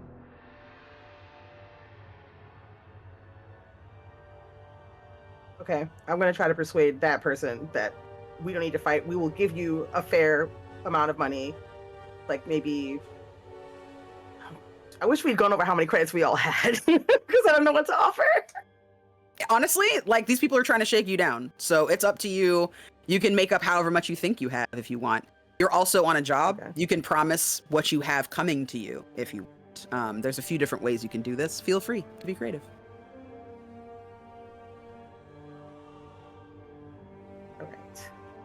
Behind you, you hear the Trandoshan. How about this? What's the deal? Do we have some kind of agreement? I'm ready to go. She kind of snarls a little bit as she starts to pace.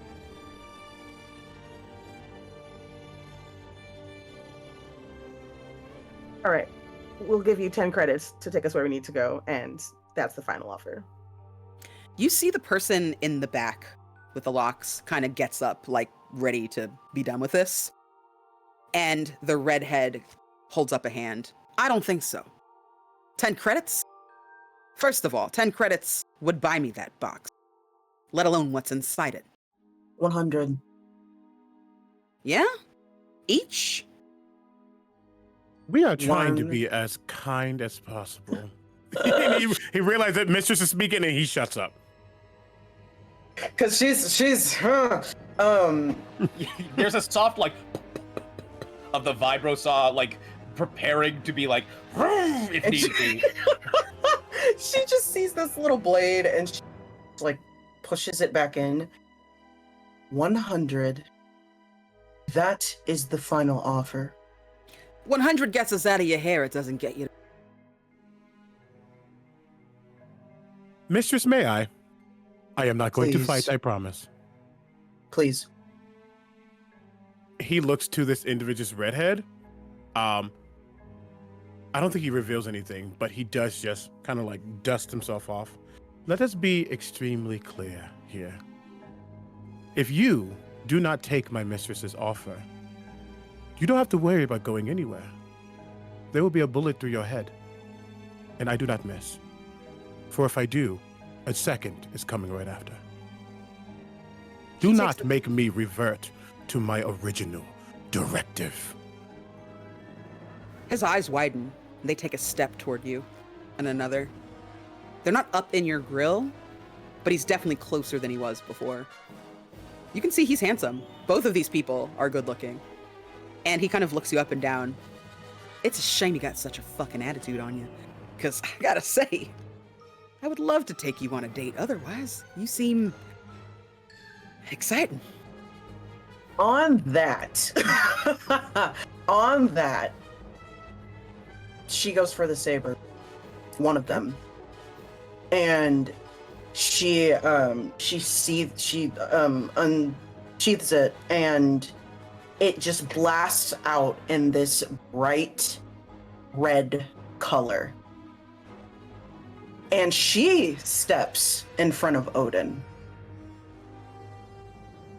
For me, not him. He holds up his hands. Whoa, whoa, whoa, whoa, whoa. You didn't say you were doing all that now. You know, maybe you should have made yourself clear, because like you've been, antagonizing someone. We're being antagonized out here. You hear a blaster pew go up. And as all of you turn your eyes toward the cantina, there is a gigantic person standing there. They look like a species you've probably never seen before. Almost like a fish person, but also like bloated features, but huge. They fill the entire doorway. They're wearing an apron, and he's got like a large blaster in his arm, like just attached to his whole arm, like a full powered, almost like a machine gun style gun. Are you bothering potential customers? The fuck are you doing? I told you to get the fuck out of here. I said don't come back, so what? You sit here in front of my watering hole? You give us a worse reputation than we got. Excuse me, are these people bothering you? Incredibly so. Oh wait, you got a saber on you. I have That's two. unexpected. Ooh. Excuse me, we did not mean to put you at an inconvenience. We have a long history with people like you. He kind of looks questioningly at you. A long history here. I don't know if you're aware of the significance of Tatooine. Any of you?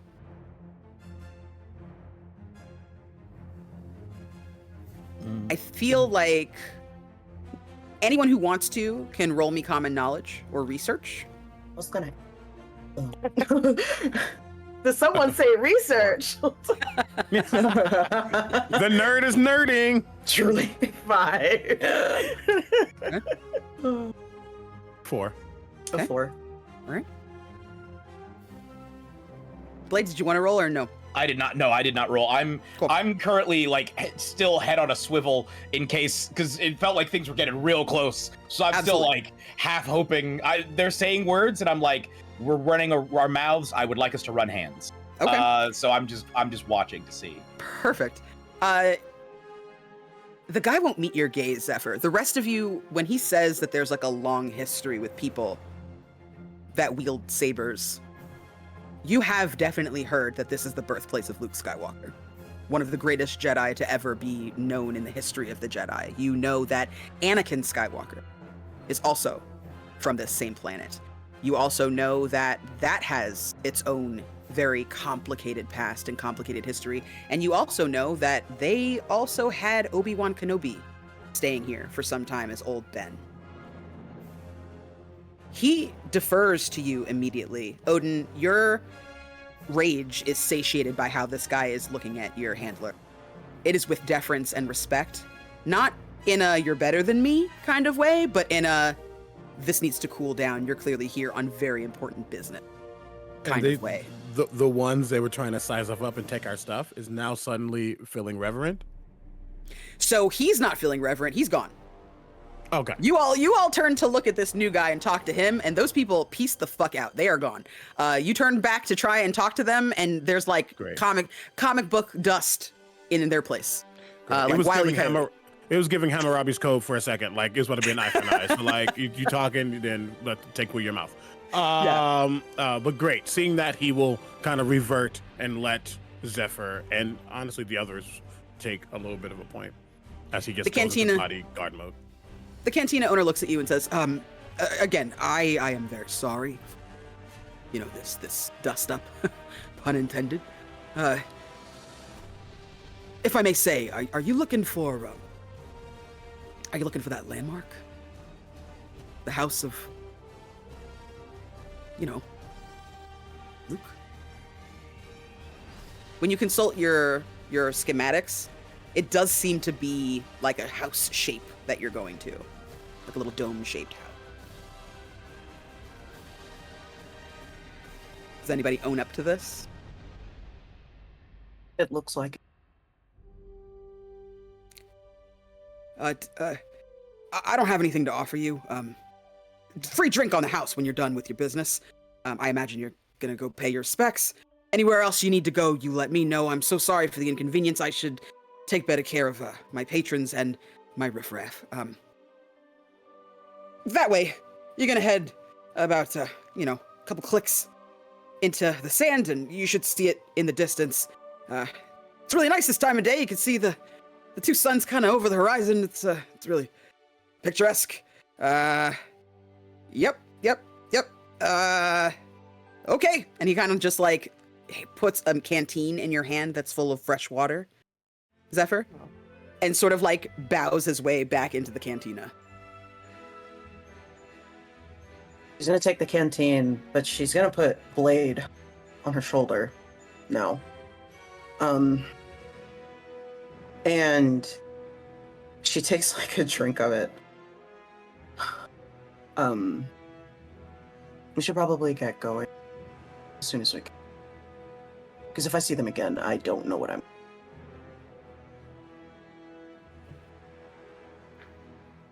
Right. You all start marching in the direction that you've been told to go. It feels like forever. You can see a speck out in the distance. This house is clearly a farmhouse, but there's no farmland anywhere to be seen. No one has been trying to terraform this area in some years. It's clear that there's definitely like equipment around, like things under the sand and things like that, that indicate that perhaps that used to be what the people that lived here kind of did for money. But those days are long gone. And by the time you get up to this house, you see standing in front of it, kind of leaning up against the door, a person. They are a Tusken Raider. Their face is covered by a mask. They're wearing tons and tons of dark kind of cloaks and layers to try and keep the sand out of their face and off of their body and keep the heat at bay. But upon closer inspection, this person looks like perhaps they do not have a lot to their name. The sand has started to kind of creep into the layers. Their feet are kind of bandaged up as though they've been burnt one too many times by the heat of the sand and the hot glass that's melting kind of underneath on the days when the suns shine more unbearably than others. Their hands are kind of shaking a little bit as they hold out a little cup to all of you. I'm sorry to ask. Would any of you have something, anything, just to keep me afloat a little longer? I've been out here for a long time. in the city. I just need a little bit more so I can get to Lothal. Just a little more time. Please. You don't have to help me, I know it's a risk, especially down. But if you have even just anything to spare. And as she holds out her arm, everybody make me a notice roll. It's a 1. Okay.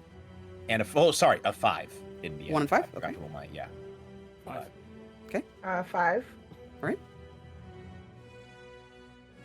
Oh wait, I rolled 2 for that, right? Mhm. I forgot. Okay, so 7. Okay. A 10. 10. Okay. So 3 of you who got a 7 or lower. You see the hand is shaking. The skin underneath appears to be an orangey color, which is unusual for Tusken Raiders, if you know anything about them. Usually you can't see any part of a Tusken Raider's body. It is fully covered from head to toe. Unless, of course, you are in its clan, its group. Zephyr, as the folds of this cloak move, you see a glint of metal. It doesn't appear to be a blaster. You can't quite make out what it is. But at this person's side is some kind of tool, maybe? They shake the cup. Really, anything helps. Please. I have food. If you are hungry, I can offer you a meal. A meal. I don't want to take away from what you have. Don't want you to be hungry. To feed I do me. not eat. I turn to the rest of the group. Would it be all right if I donated a meal to this individual? One moment. Of course. Oh, okay. She looks to see where she saw the metal. What's in your robe there? A trinket that I found. Would you like me to trade it to you? No, may I see it? Yes, I found this buried in the sand. She pulls out what looks like the hilt of a lightsaber and holds it to you. I don't know what it does, but it looked like it might fetch a little bit of a price in Lothal when I get there. Maybe trade it for a spot on a ship. I will give you 200 credits. If that's okay. 200 credits? I was hoping to get 50. I promise it's worth it. I would accept 50 if you are feeling less generous. Zephyr reaches into like a satchel that she has on her side, and she hands over 200 credits, puts it in the cup. Oh my. Oh, thank you. Thank you so much. I'm beside myself. Yes, you may take it. And she holds it out to you. Please roll me a strength check. Not a strength check. Okay. An 8. 8? Okay. Mm. I'm gonna roll one more, Benny. Actually, we're nearing the end. We're at 518. Woo! All right.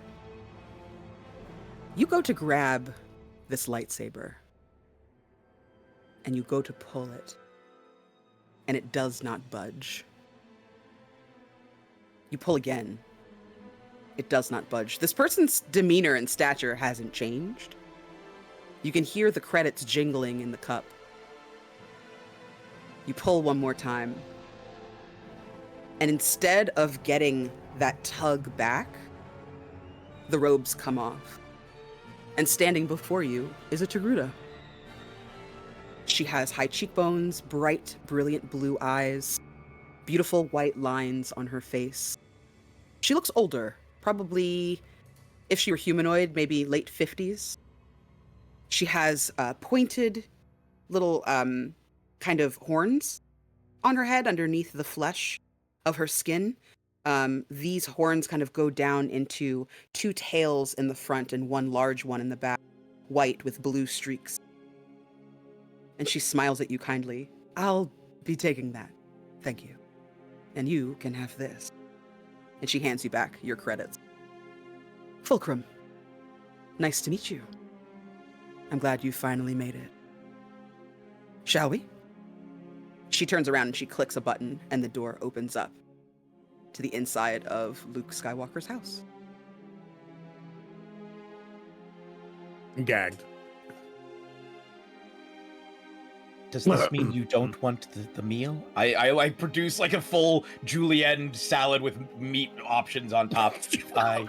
She looks at it and still takes it and starts to silently kind of munch on it while smiling. After you. No need to be scared. Your reward is inside.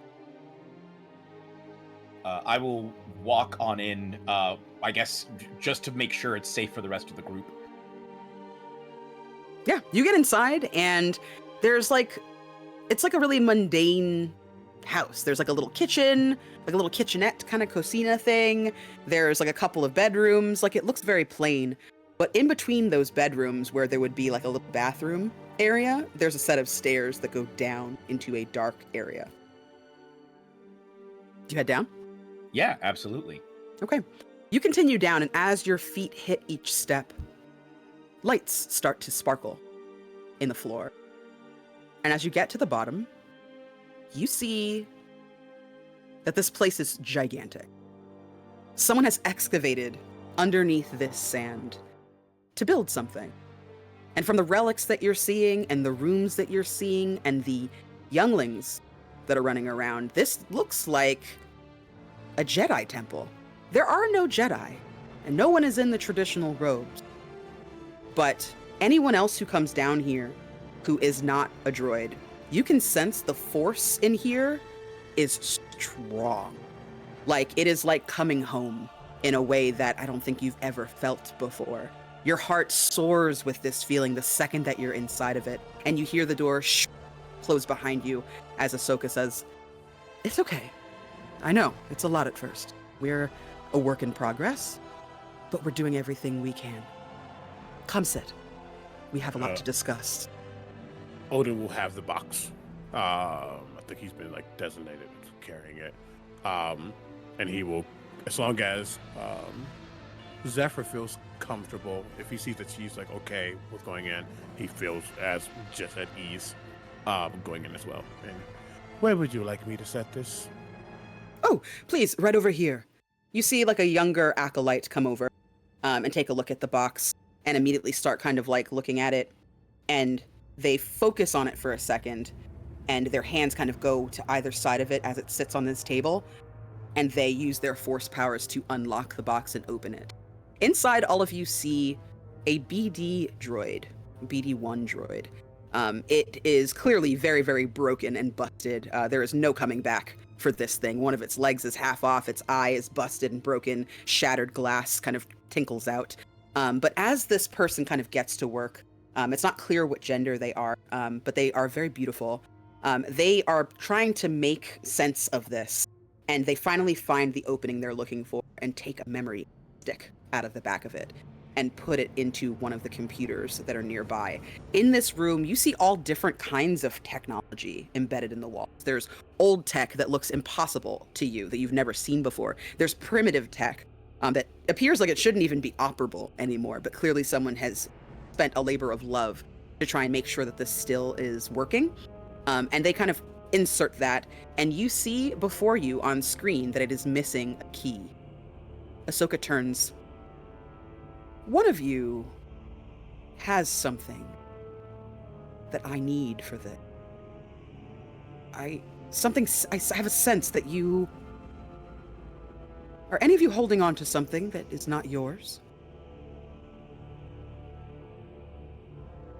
When it slowly raises a hand and says, I know it's not mine, but it came to me. The Force led me to it, and so I've been carrying it all this time, not knowing what it was for, but I think I might have found it.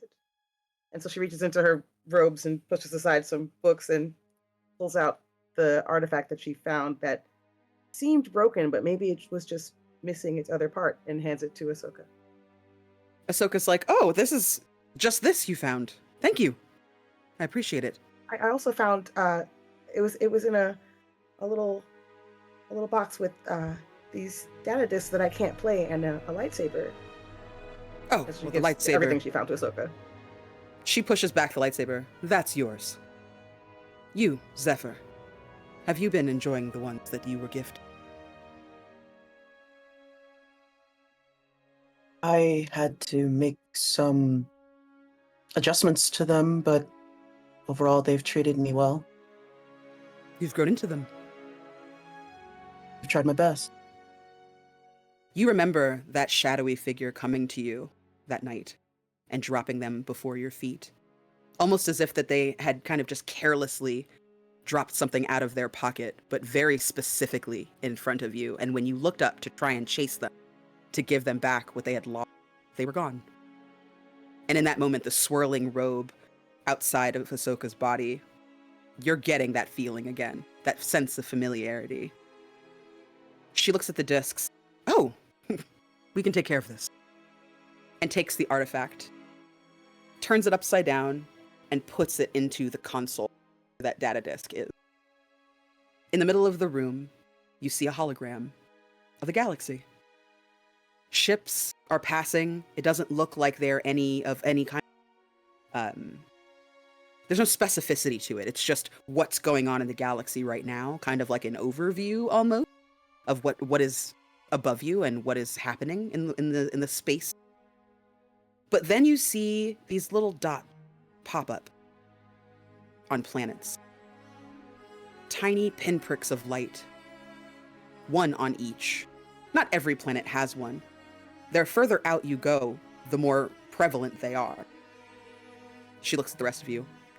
Like I said, we're a work in progress. What we're trying to do here is a little different. I left the Jedi Order for a lot of reasons. I don't think there's been a single day that's gone by that I have regretted it. But I have missed connecting with the faith, with this energy that is in everything and in everyone, and there are several others like me who feel this way. I'd like to welcome all of you to our way of the Force. We are walkers of the way of the Force who lead with balance in all things. The core tenets are mercy, restraint, and compassion, among others.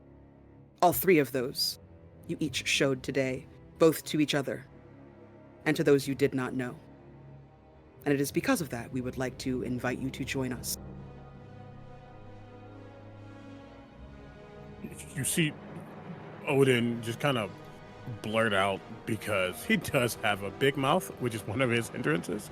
To be blunt and pretty honest, he goes, I do not believe I have the capacity of joining, as I do not understand this force you speak of. Of course. I understand. Come out. Please, don't be shy. You see her kind of make a hand motion. And you see 3 replica droids enter. One that looks like a Trandoshan. One that looks humanoid, has red hair. And one that has horns coming out of its face. Those same people that you met. The redhead looks at you sheepishly. Hey, I'm Bex. Sorry. I was doing my job. I hope you understand. I do not understand. I almost killed you. Twice over. I could get patched up. It's not a big deal. Not from my wounds, you can't, but I see what you are saying. Just, had to make sure that you were who you said you were. You know what I mean? Acolyte Jem had my back. You see a young man kind of walk up, the same black person that you saw, the locks kind of peek in. Tea? Milk? Anything? I'll have some tea. All right. 2 shakes. He disappears back behind one of the walls. I'd like to speak up and say, I'm happy to stay with my crew. That is absolutely my top priority, to make sure they are safe. But do you have room for this collective for droids who are not quite so humanoid? Forgive me for asking.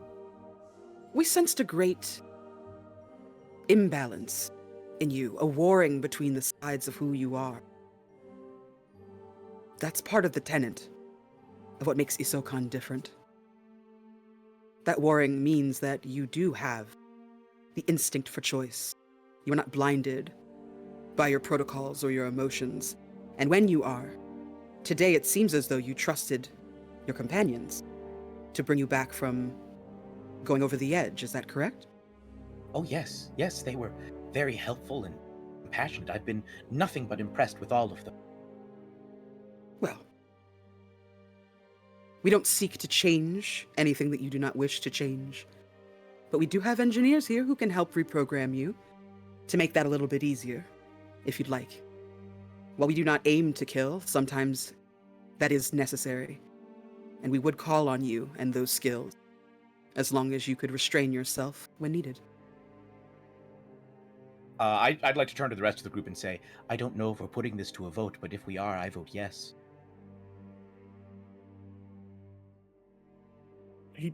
Odin just turns to look at Zephyr, someone he has been an assistant for years at this point.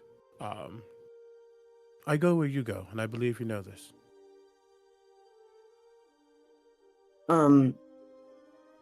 Zephyr surprisingly looks very conflicted because for so long she's really devoted her life to the mastery of the Jedi and trying to figure out more about them, more about the sabers, everything that has to do with them. So the fact that she is hearing that so many have left the Jedi Order, she just is indifferent. So she takes a moment before saying, for once, I want you to make your own decision, Odin. There are some things I need to think about, and my mic just fell. Oh no! There are some things I need to think about, and you've served me well over the years, but coming here and realizing the only thing that I've dedicated myself to is making people depart from it is difficult. So I need to think. But I trust that you will make the right decision for yourself. You see him also mirrored in thought, but it's not the same as a person with blood and sinew. It is very analytical and robotic, even though his skin appears to be so real. He almost blinks a bunch as you speak and say that. And he does look back to the other replica droids, and even to Blade, though at Blade his eyes still narrow slightly. Got too close. But he looks back. I have made my decision. I go where you go. And if you wish me to go somewhere else, if that is your directive, then that is what I will do. But I wish, if it is my choice, to remain serving you. And if you wish to serve this force, then I will seek to serve it as well, though I don't understand how you serve a universal concept of pushing an object. That feels like a fallacy. You hear a little chuckle, it's stifled from Ahsoka. I wish I could make you understand. But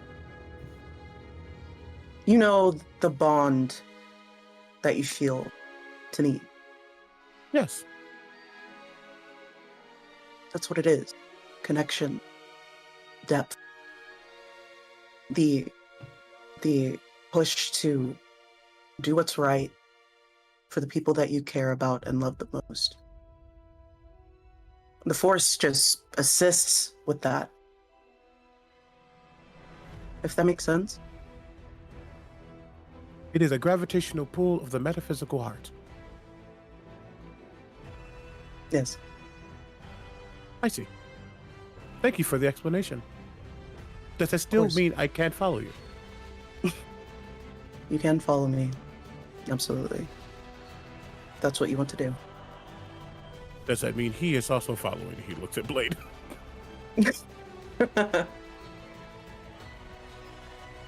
I look up at Zephyr and I say, I must admit, when you picked me up and set me on your shoulder, I experienced sensations that I do not believe that I was programmed to feel. I am thus very interested in experiencing more of those feelings, not only with you, and I turned to the rest of the group, but with all of you. And if walking this path is a way to understanding and exploring those feelings, both the warm ones and the bloody ones, then yes, I would love that. And then I even stop and look down and say, that is not a word that I have ever used before. And I think just a single bit of oil begins to just leak out of one of my eye sockets. Just a string of oil. As I look around the group and I say, this is honestly crazy. And I just hold out my arms for like a hug, because I don't really know what else When to it do. immediately hugs, without being able to see, just knows that like, and You feel the while energy. hugging you, yes, to feel the energy, the vibe. This is what I've been looking for. This is what I've been searching for. This is what I've been following through the Force this whole time. Not just believing in a certain school of teaching, but in the connection between all of us, no matter what our origins or where we're from, or what we can do or what we have. It's about the way we connect to the world around us and to each other, and what we can learn from each other. And I feel like I can learn so much from all of you, and I hope that I can teach you guys too, that we can be part of this community together. Zephyr, you feel what can only be described as like a presence on your shoulder. It's as though someone has put their hand there, but you don't feel fingers or a palm. And then a moment later, you hear in your mind Ahsoka's voice. I can see that you represent many, and not just yourself. Not just these people that you've brought here today, helped find their way, but many, many more, perhaps back home? Are you afraid of losing those people? Or are you afraid of what you've had to do to get here?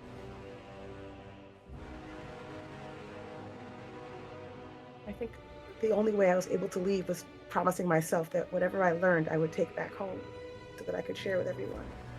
Because it feels like we've lost so much being so isolated. But I know from our books that there was a time when there were many Miralukans in the Jedi Order and outside of the Jedi Order, being part of the greater galaxy. I want not just to reconnect for myself, but for everybody. There's just so much out there that we're not getting to experience, and I just feel like all the young ones are being robbed of a chance to be part of the galaxy with everyone else. And it feels selfish to not go back, but maybe I could stay for a little bit. That's beautiful. Yes, you can stay as long as you like.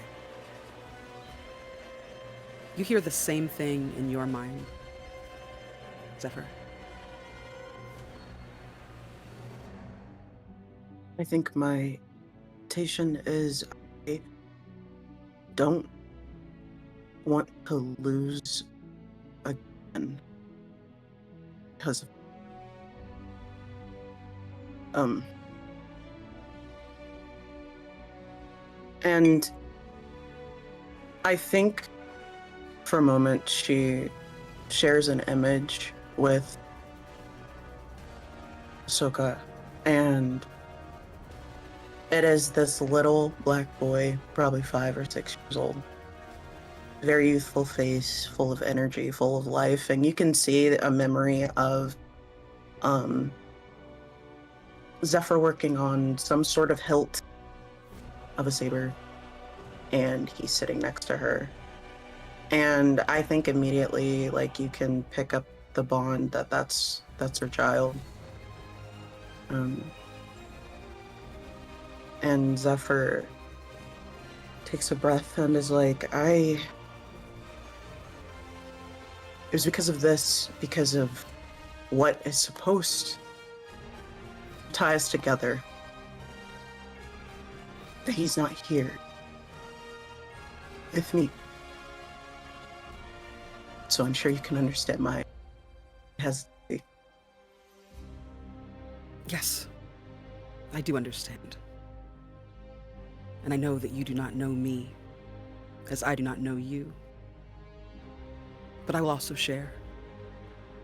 And she shows you visions of this long life that she's lived. You see her as a child, a youngling, then a Padawan, following behind this person who has this almost golden glow to them with the love that she feels for her Jedi Master. You watch the disappointment that she feels as she is sold out by the people that she trusts the most, with him keeping her in his heart. And you see that heart twisted into something ugly and dark because of how many times that loss occurred, and how very much not built for loss he was as a Jedi, as most Jedi are built. They are built to lose things and not care, and it makes them blind to things that are beautiful and positive in the world. You see her turning her back on that organization. You see her inspiring young people to try and do what's right, leading rebellion. You see her grasping a small, very tiny green hand to take someone to their destiny, and realizing that sometimes your destiny is right where you are. You see the teachings of a young woman, someone that destiny foresaw would go to the dark side, and instead exercised her knowledge and her free will to combine that into something new. And you see new trainees. You see a young black man holding the hand of a beautiful Latin man as he is trying to get a grip on this lightsaber for the first time.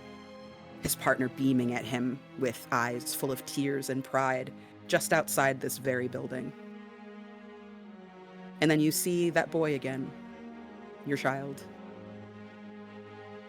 He looks almost like he is made of the Force. A swirl of that energy comes and illustrates his image in front of you, and then vanishes as quickly as it came. I am no stranger to loss. I think you'll find that most people here had to give something up to make their way to this safe haven. It is our mission to find what came before. There is no light and dark. Light is light because dark exists, and the darkness is there to protect us from things that we should not see. There was a way before the Jedi and before the Sith, and together we will find our way back to that again. And she shares one more vision of the inside of an ancient-looking cave. There's primitive painting there that illustrate the powers of light and dark swirling together to blossom into mankind, creating planets, creating worlds, creating community, creating people. This is what we believe, and this is the way that we walk. Let this sit with you, sister, as you try to figure out what is right for you. Whatever you choose, you will always be welcome here.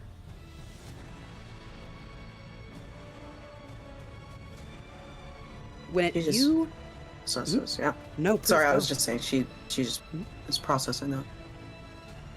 When you feel, you hear the clink of a cup next to you. When you put your hands out, there's a very warm, steaming mug of tea there. It looks like it is made from some kind of leafy thing to anybody who is looking at it. To you, it smells very verdant and fresh. And as you raise it to your lips, you hear this other person's voice that has come into the room. Sorry again about scaring y'all earlier. That wasn't my intention. It's just something, part of the job, so they say. I was able to get those discs working. Do you want to know what's on them? Yes, very, very much. Thank you. Yeah, I know, your species, y'all can't see. So if you put your hand right here, and he holds out a little, data pad to you, you should be able to see through your force abilities. And when you place your hand there, you can see it. It looks a little hazy, but you can make out what is being displayed to everyone else in hologram. There's a person, you can't really see what they look like, but the place where they are does feel familiar to you when it feels like the place where you found that chest. Their breath is coming in gasps and fits and starts, and they're holding their side. I am on the planet. I'm sorry. Order has just befallen us. Clones turned against us. Younglings are gone. They're gone. I and it keeps kind of like the static is going in and out. These discs have clearly been damaged a little bit, but you can still make out what they're saying. You hear a knock as this acolyte kind of hits the side of this thing, and it restarts. Hello. If you are hearing this, you found my chest. I used my power to make sure that it was cloaked to anyone who is not force sensitive. If you find what's inside, it is yours. I was the assistant librarian at the Jedi Council on Coruscant. The day Order 66 went live, we fled. We did everything we could to get everyone out. The younglings were gone, and I just took what I thought mattered most. In these discs are files. You will find all of the things that the Jedi have done. All of the missions that people have taken.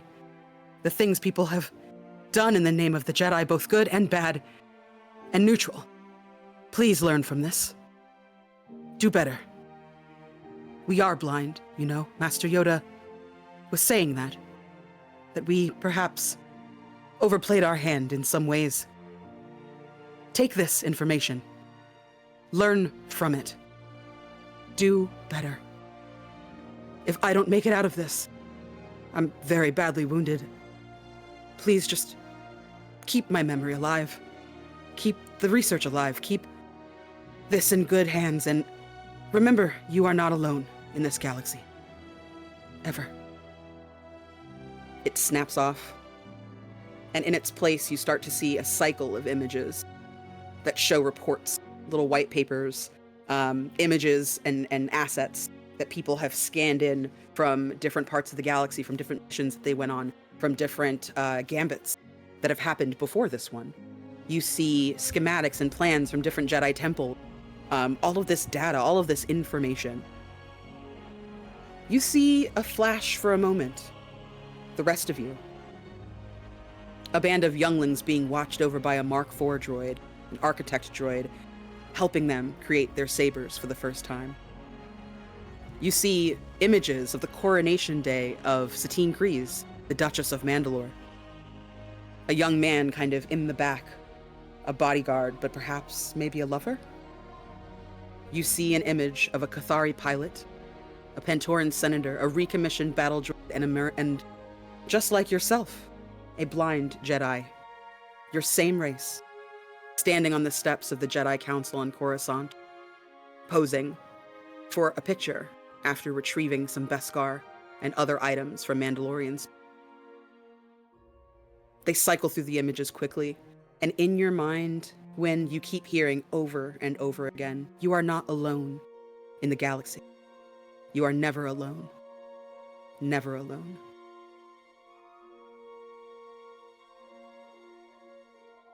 Before you all can decide whether or not you want to stay or more tea is brought, more snacks are made. They treat you to a day of storytelling, a day of sharing. All of you are free to go as you please, to come as you please. This is a thriving community. On the other side of this compound that they have inlaid beneath this very hallowed ground, it opens up into an area that is very among some kind of cavernous mountains, sand hills and dunes everywhere. And it is clear that they have found a place to belong. You hear stories of Acolyte Finn being off-world this week, of Elder Ray doing the work, trying to find other Force-sensitive people throughout the galaxy to try and bring here and help them decide what they'd like to do. You hear stories of people who, for whatever reason, just didn't want this life. They wanted the ability to truly choose. They're not necessarily interested in balance. Either they want to revive Jedi, or they're a little bit more attracted to doing things selfishly. Not out of acts of evil, but just self-interest, because that's all they know. And no one is here to make you feel judged or push you. Does anyone decide to stay? I think after like all that has happened so far, I think he's standing still next to Zephyr, and he'll say, "Mistress, permission to speak freely." Of course. I think I now can comprehend this universal concept that pushes and pulls people. However, I will never be able to understand what it means to lose something that you have created. If it is pertinent for you to find this understanding by yourself for a time, if it would be easier for you, then perhaps I shall stay. I do not feel a push or pull like a magnet to this place one way or another, but it can be a temporary recharging station if need be. Or I will continue to be your personal valet and elsewhere. I once heard a individual say to infinity and beyond, but I do not know why. But I will go there for you, or I will stay. That choice is in, as the younglings say, your court.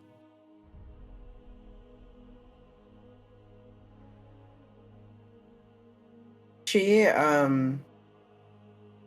there's like a wave of something that comes over her face.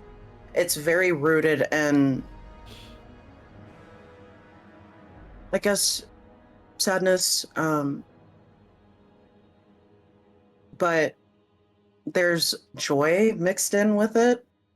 And she puts a hand on Odin's shoulder and she says, "Stay."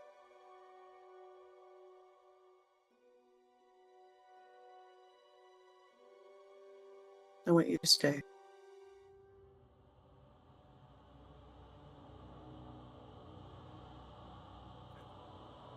It's unknown to him, but just as another droid has, you swear something is leaking in the inner duct of their eye. They don't feel it. They don't know why. But they, as you wish, mistress. Know that I will be here if you would wish me to return to your service. I know. Take care of yourself. I shall, I believe, once I learn what my new directive shall be. And she looks to Blade and Lynette, and she says, "I am going to depart I may be back sooner rather than later. I just need time. Okay, where are you gonna go? I don't know. I'm used to traveling a lot for jobs here and there, but we'll see where the force takes me.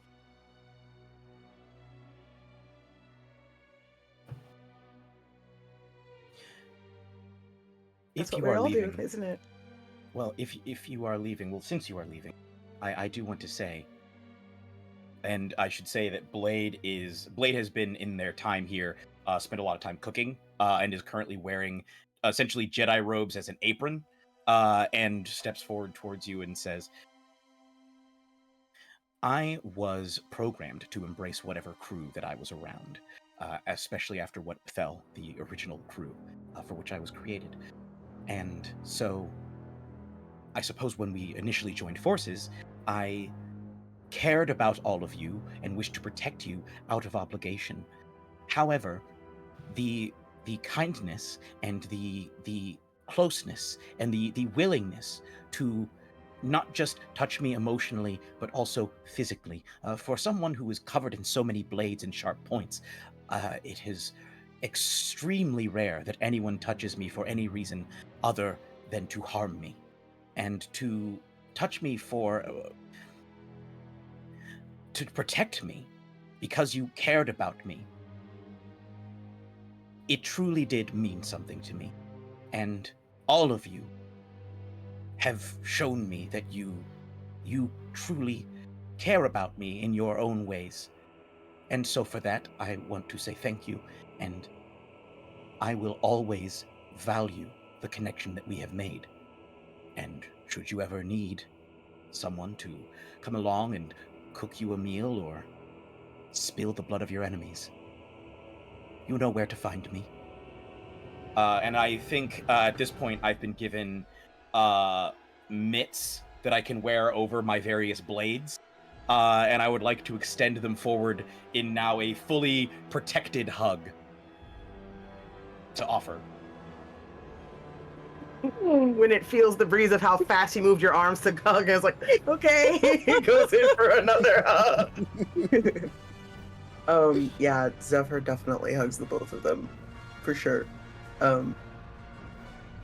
And she pulls away, and she gives a nod to Soka, and then she walks away and out the door. You hear the slightest footsteps behind you, very light on the stairs, clearly footsteps that want to be heard rather than have to be, as you head back up the stairs and out through Aunt Brew's kitchen, through the front door, and into the now setting sun, fading into the evening. You can feel the presence of this Force Elder in the doorway, watching you, watching your back, as you make your way across the sands back to the cantina for your transport. And the last thing that we see as an audience, as this figure gets smaller and smaller and smaller, are the twinkling twin suns as they set and night begins to fall. Thank you so much for playing with me, guys. This was wonderful. I'm so honored. This was a beautiful table. Wow, I'm so impressed. All of you are amazing. Thank you to chat for being with us today. Thank you for Hearts for running this fantastic event. Thank you to DC for wonderful production, even in the face of horrific technical difficulties. We made it, y'all. We landed that starship. Let's everybody please go around the table one last time. Introduce yourself to everyone, let people know where they can find you, and plug any awesomeness that you might have upcoming. Let's start first with Bree. Hello, my name is Bree, or Breedo, she, they pronouns, and you can find me all over the interwebs at Breedo with 3 E's. I played Zephyr today, and I don't really have anything coming up online, but I do in my actual life. I'm going to be in a production this fall, so That's great. But yeah, otherwise you can find me on the web doing streaming and also playing games every once in a while. So yeah. Beautiful. What's your social handle? What show? What? Oh, sorry. What? Social handle and what show you're doing. Yes, social handle is @Breedo, so that's BREEEDO. And I'm gonna be doing the color purple in the fall. I'm gonna be Sophia. Yo! So yeah, I'm excited. Sophia, oh my god. I'm excited. Black excellence. Thank you so much for being here. That was beautiful. Next, we have Omega. As someone who was also recently in the Color Purple some years ago, you have the best time. It is a wonderful show. Anywho, hi everyone. My name is Omega Jones again, also known as Critbar across all social media channels. I have been Odin, or 0-D1N, which he had not said out loud yet. You can find me many places. I do have a show tonight over on Twitch.tv/Captain Robert, but please continue supporting Telltale Hearts and raising money for the Marsha P. Johnson Institute. It's very important to show up and show out for those who may not look like you, but still need your help. And as always, Black Trans Lives Matter. Aside from that, you can find me all over my socials doing whatever I'm doing next, because it's a lot. The next time you'll see me in person is MagicCon in Vegas, though. So if you want to come do some magic cards at some point, you can do that. Me. Beautiful. Next, we have Jay. Hi, I'm Jay Justice. My pronouns are he, him, or she, her. I'm a narrative designer, game developer, editor, and consultant. I work in comic books, literature, and video games. I've got some cool graphic novel stuff out, so you can check out my social media to see all the things I'm working on. I'm jjustice.net, website and Blue Sky, and I'm that jjustice on Facebook, Twitter, Instagram, YouTube, Twitch, all the things. I'm going to be in some other TTRPG streams coming up soon, so follow me on the things for that. And yeah, I think, and also I'm a cosplayer, so if you want to see my costume stuff, mostly on Instagram, and I live in Thailand, so I've got some cool videos of Southeast Asia if you want to check those out too. Woo. Last but not least, we've got Jeremy. Hi, everybody. I have been Jeremy Cobb, pronouns he, him. You can find me on Instagram @theCobbmeister. You can find me on Twitter and Blue Sky @JeremyCobb1. That is Cobb with 2 B's and the number 1. You can also find me on Twitch, twitch.tv/CasualQuestLive. I was actually going to be streaming tonight, but I just realized the second episode of Thresher is coming out tonight, starring my boy Jasper William Cartwright. So actually, it's very likely that I will be streaming that on Discord as part of the Discord page for Casual Quest. But if you want to hear me in other contexts, Three Black Halflings is probably the best place to do that. It is we are a TTRPG podcast and also nerd stuff. We talk about diversity and inclusivity, and we have AP shows. We actually just finished an AP series called City of the Black Rose, Herald of Shadows. Candace was in it. I DM'd it, and we're actually coming out with a source book for it. We're collaborating with Roll and Play Press to release a setting source book for the City of the Black Rose setting. It is a dark urban fantasy setting. It's got diesel punk, it's got gothic horror, it's got noir, it's got all sorts of stuff. So stay tuned for that. You should go check out the Kickstarter page for that. That'll be coming very, very soon. So I think that's everything for me. Thank you so much for letting me be a part of this. It's been really, really wonderful. What a phenomenal one-shot this has been. Really beautiful, I have to say. Yay. I want to buy the comic book immediately. This has just been so wonderful. How do I play this video game? This was so good. Thank you. Dear Dave Filoni, advocate for me. Dear George Lucas, I heard you like brown femmes. I am mostly femme and also brown. I love them, actually. Give me your money. You have so much of it. Give us your money, please. Hi, I'm Candace, also known as Candace the Magnificent. I realize that I'll probably have to start. The more voice acting I do, the more I have to probably go by my last name as well, because people are starting to credit me wrong in stuff that I do. You can find me at the Candace Marie on Twitter, Blue Sky, at Candace the Magnificent everywhere else. You can find me. Am I doing a module of this game? People were asking if this particular adventure was a module or if it could become one. I mean, it never occurred to me, but yes, I suppose I can do that. Thank you. I've never had anyone ask me that before. I am very deeply flattered and in my feelings. Thank you. We're not going to cry on this stream, though. Anyway, so you can find me at those two places. Oh, my God. You can find me at the Candace Marie on Twitter and Blue Sky. Candace else. As Jeremy said, I am sometimes a guest host over on 3 Black Halflings. You can also hear me on Herald of Shadows. If you want to hear more of my stuff, I'm in a bunch of things. I do a lot of voice acting and TTRPG performance as well as writing. So if you want to hire me to do sensitivity consulting or editing for you or write anything for you, please just hit me up. If you would like to look at more of my work, please check out the podcast Bloom and Blight, which is a Girl by Moonlight podcast. You can also hear me in Frequencies by Patchwork Productions and their upcoming Dragon Age series with Dead Ghost. And you can also see me and hear me in the sequel to Monaco. If you guys remember that game back in 2014, Monaco was mine. They made a sequel. They did not publicize it well, but I'm in it. My voice is Una the Brute. And it's a really fun heist game that you could play co-op with your friends online. So please check that out if you're interested. Thank you so much, everybody, for being here today. And a huge thank you to my players. I could not have steered nor landed this ship without you. Each of you handed me things in your backstory that made it easier for me to do my job. And I really, really appreciate that. There were plenty of moments here that I like, oh no, you did not plan for that. And then one of you would do something awesome that would just put you right back on track. And I'm like, damn. To anyone who is watching and didn't figure this out, there were 3 trials. There was one for mercy, one for restraint, and one for compassion, which are the tenets of new kind of way of the Force. That's cool, called actually. Istogon. So shout out to John Steptoe. Unfortunately, he has passed on. Fantastic author and illustrator. He brought the African proverb Mufaro's beautiful daughters to life, and that was actually part of my inspiration for the game. What happens when your outlook changes what comes to you, as I very much believe, especially right now, your outlook can absolutely change and better comes to you. So stay safe, stay loving, stay open, stay supportive. Please find your own tenets and walk your way the way that you need to be there for other people. Let's keep going with our sense of community, because that's what's going to get us the shitty time. And please keep watching these awesome, awesome, awesome tables. Like, there is a wealth of interesting stories coming to you live this weekend.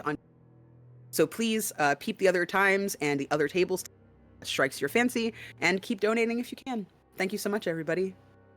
May the 4th be with you.